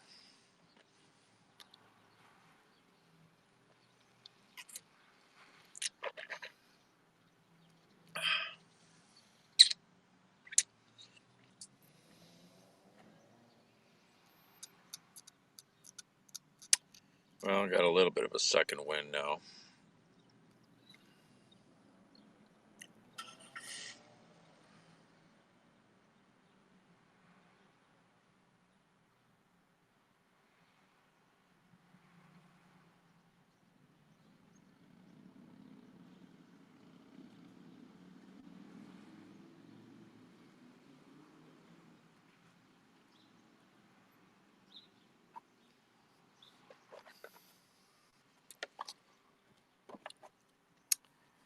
All right. I should go run an errand for my sister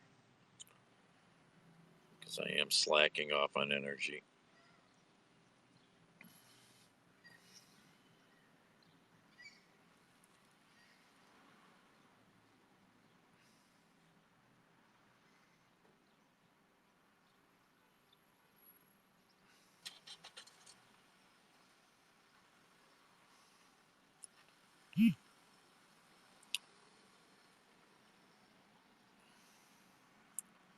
Too bad I'm not near Wellington. There's a nice little 6-mile delivery out there. Oh, there's a good delivery. Walmart in Kent. Oh, that's 10 deliveries. No, that's not. You're going to work your ass off for 10 deliveries.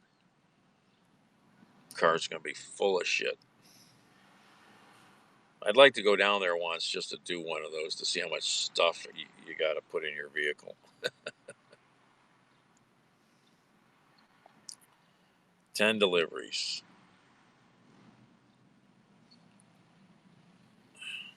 All over Kent. Kent and Ravenna have a lot of those deliveries. $2.65. Cha-ching.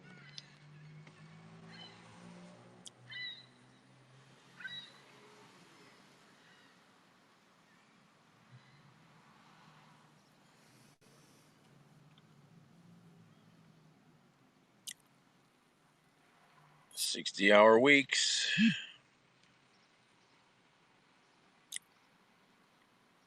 Well, that's the time of the year do you make it. Well, this says general. Hey, Carrie. This says general merchandise. Because they have two different types of deliveries at Walmart: general merch and groceries. But I don't know if these are. Yeah. I can't remember if it says groceries or not. Let's see if I can find some other Walmart deliveries. Toledo's got Walmart deliveries.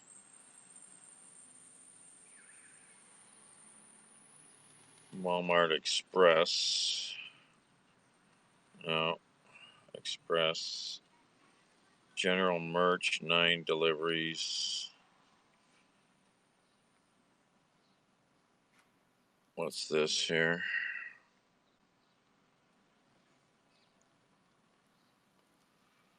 Yeah. No way to know on these things. They don't tell you anything.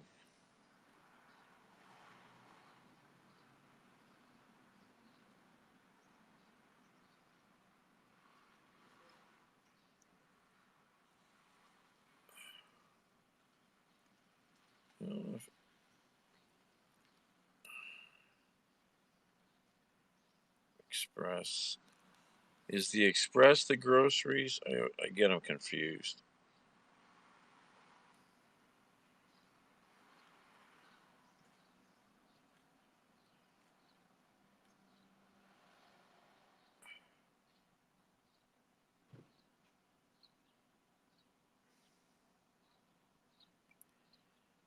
Three more police cars in Cleveland were taunted by the dirt bikers.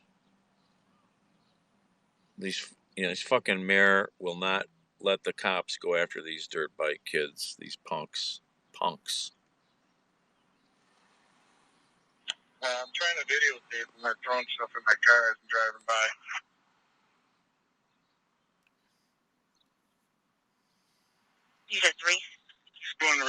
keep flying past me, flicking me off, trying to drive into my car, driving away on this accident.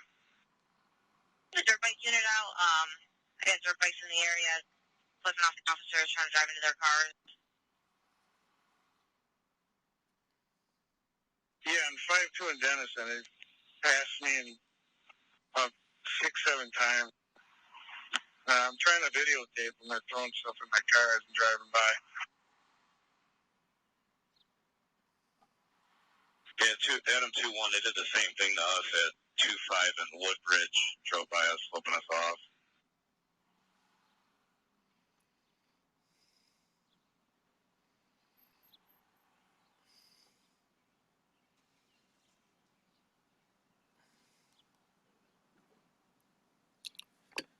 So what was this saying here? Every store I go to is doing contactless pickups. Store employees filling orders.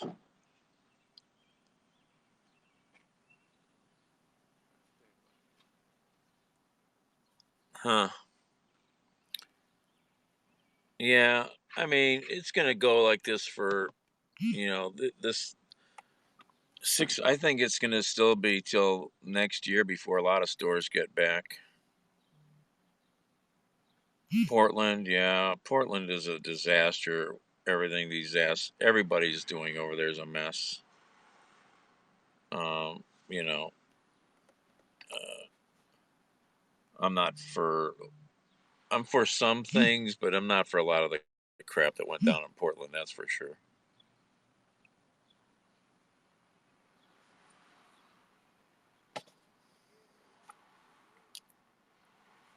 There are better ways to deal with issues in the community. That's a fact. There are different and better ways than just sending people with guns and bulletproof vests to deal with it all. But yeah, but in Cleveland, we got these gangs of kids get together, 6, 10, 20, sometimes 100 bikes, just running rampant. Did you see the video I had the other day downtown? Did you guys see that video I caught? There were 30 or 40 bikes just running rampant in downtown, taking over intersections, doing wheelies, burnouts, spinning around. Cop sitting there right at the light. He won't do anything because they're told they can't. They can't touch these kids. That's from the mayor, who's got a grandson who's a piece of shit felon.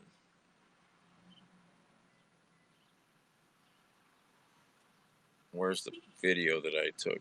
It was on this phone.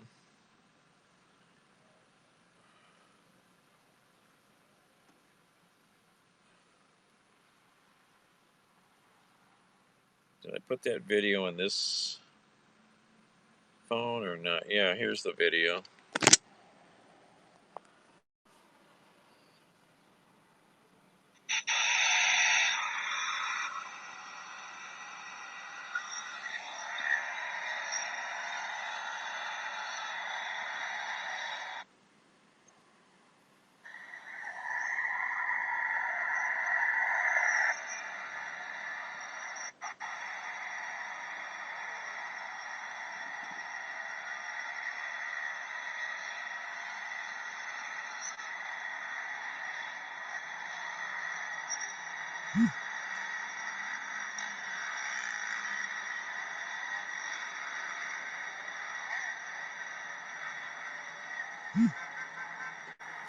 There's the cop car.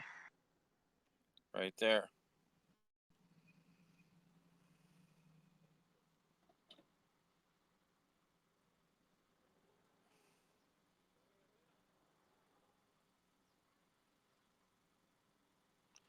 They've been told not to do fucking anything. It's fucking bullshit. It's fucking bullshit. They've been told to not do anything. That's what I would do. I mean, there's a million ways. You find out where all these punks live. You raid the house when they're home. You check the bike out to find out if it's stolen. You start taking video. You do surveillance on these guys. I can do surveillance on these punks easy. This is just ridiculous.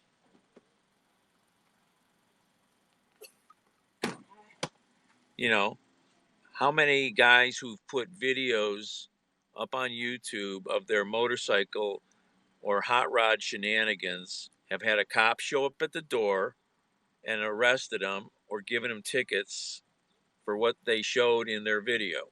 No different than these kids. You can go to them after the fact if you have the proof. No traffic cams anymore in Cleveland.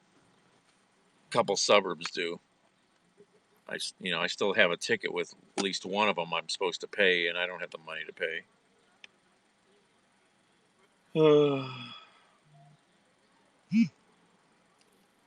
There's so many ways you could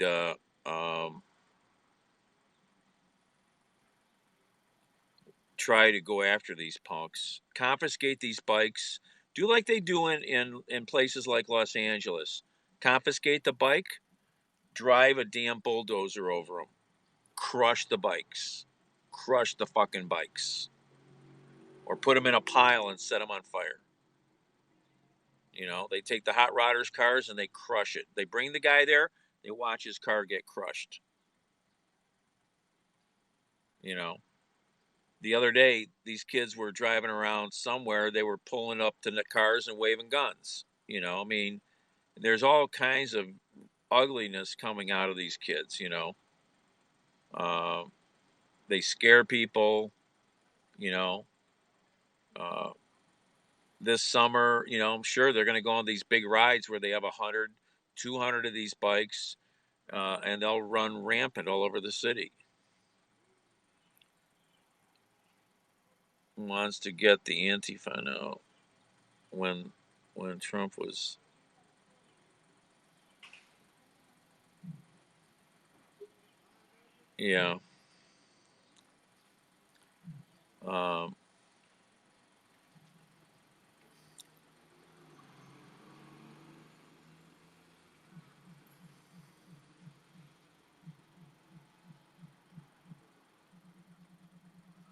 and like most crime things, you're never going to fix a community until the community's fed up with it.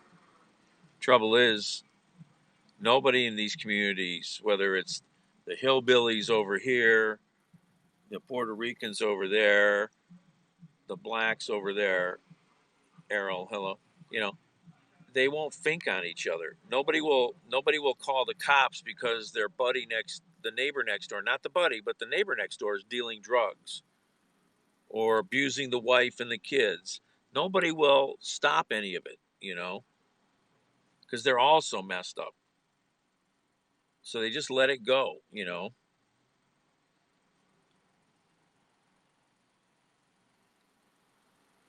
It's a mess, It's a mess because the cops, the city, the government, nonprofits, nobody can fix it.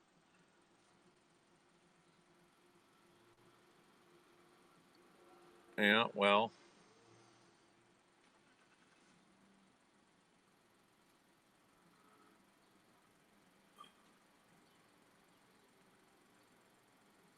there is that problem, Carrie.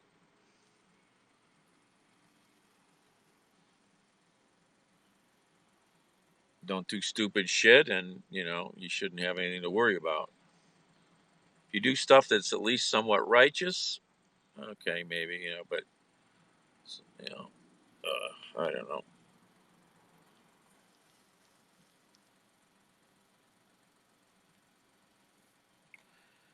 All right, I'm gonna hang up.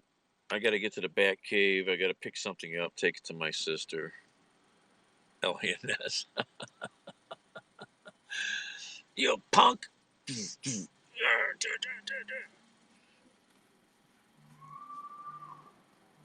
Black? Who's calling me? Hello?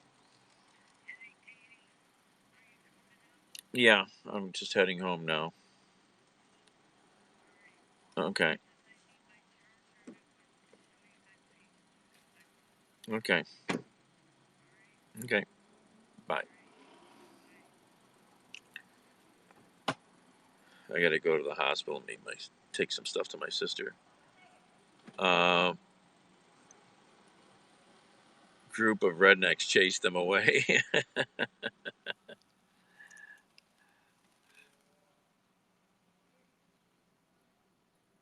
Yeah, I mean, I wouldn't have so much trouble with some of the protests, but they're not even organized.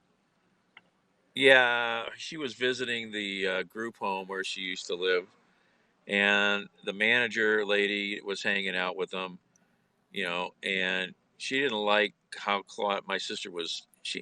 She's had this before when she had these heavy doses of medications, and she has these shakes and tremors, going on. So she said, "You should go to the hospital." So my sister let them call the squad, and they took her in, and they apparently her medications weren't working proper, even though my sister thought they were. So they're trying to fix that. Exactly, Carrie.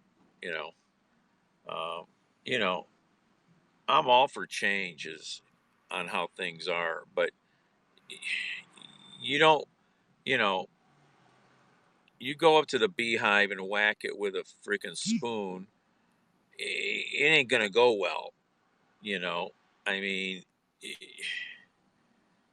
you got to learn to work together to accomplish things. Yeah, well, she's so messed up with everything now. You know. All right, I'm gonna hang up. I'm like I said, I'm tired. I'm gonna end up crashing sooner. I'll get a mild third wind. You know, go home and see the roommate. He's gonna be pissed. I've been here all damn day and night, and there ain't no humans around. What's going on? I moved in here because there were humans.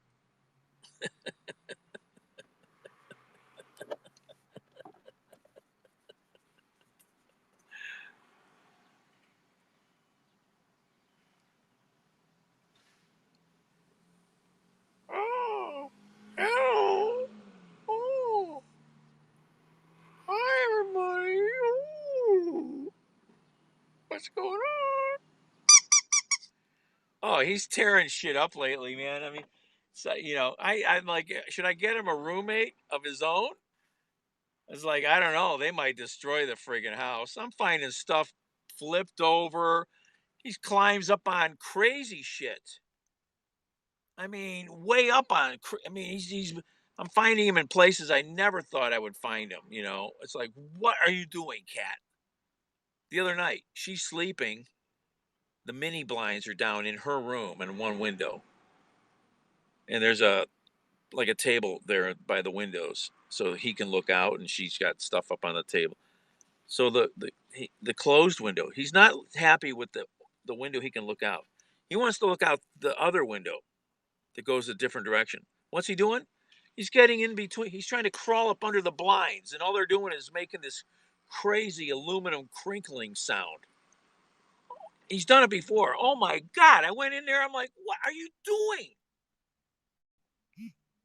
Pick him up by the scruff to, give him some of his own cat type medicine, Like, what are you doing? He went back in there. I came in with the fly swatter, man. It's either like the spray bottle of water. They don't like that. But I came in with the fly swatter and gave him a couple taps on the ass. It's like, don't do that.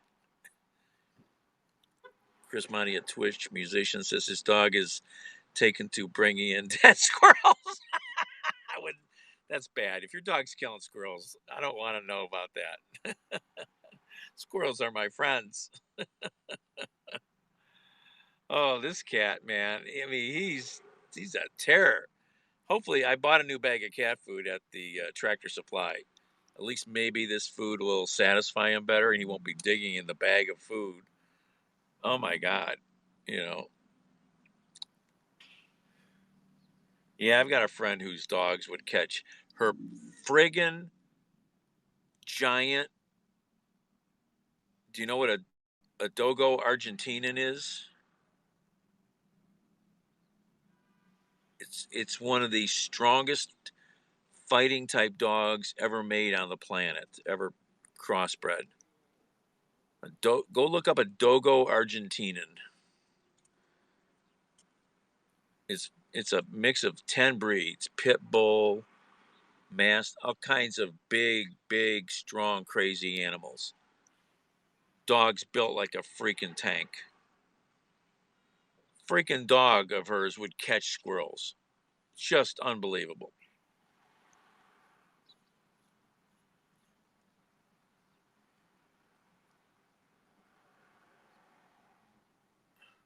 I know if I let that cat outside, there'd be dead bird carcasses everywhere. He's fast.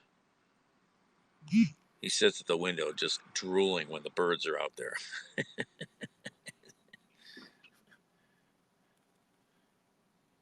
It's too bad I couldn't afford a robotic bird. Looks like a pit bull, but it's not a pit bull. Yeah. Yeah. Dogo Argentinian, man. Really interesting breed. I can't think of his name. She had two of them. Big dogs. Oh my God.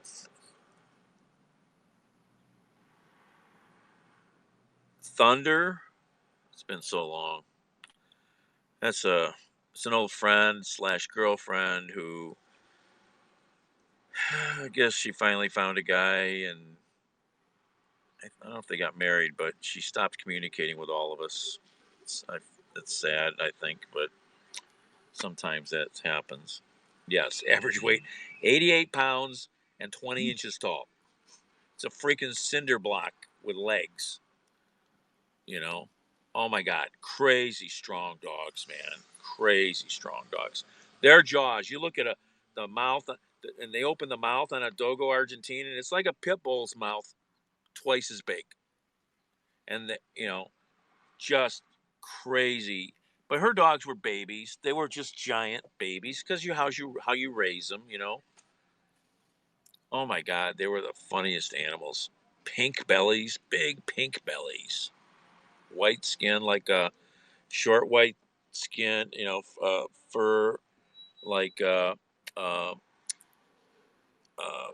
Spuds MacKenzie. What do you call those dogs? Same kind of a coat. I can't think what that dog is because they have some of that same breed in them, I think.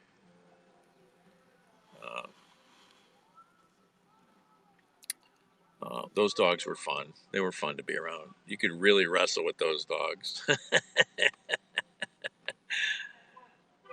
Short hair breeds.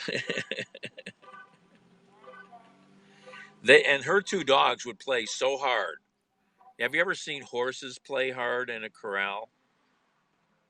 I mean, they'll, bump into each other hard and nip on each other. It's exactly what these dogs, they would slam together, you'd hear it. And because of the white coat, when they would play hard and nip at each other, you'd find red spots where they bit blood and stuff. Oh, the hair sticks and everything, man. Oh yeah. Oh yeah. And she was also a horsewoman. She had a horse. So there was hair everywhere, But all of those dogs would play brutal with each other, man. Jesus. I mean, they would draw little bits of blood, little marks, It's like,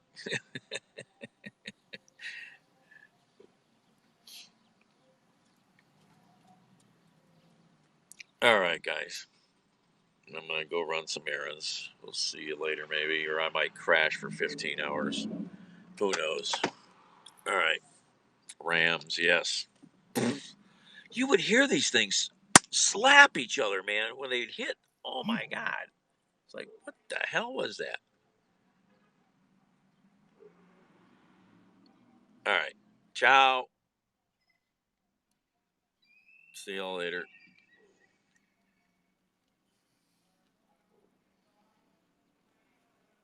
Toodles. Thank you. Bye.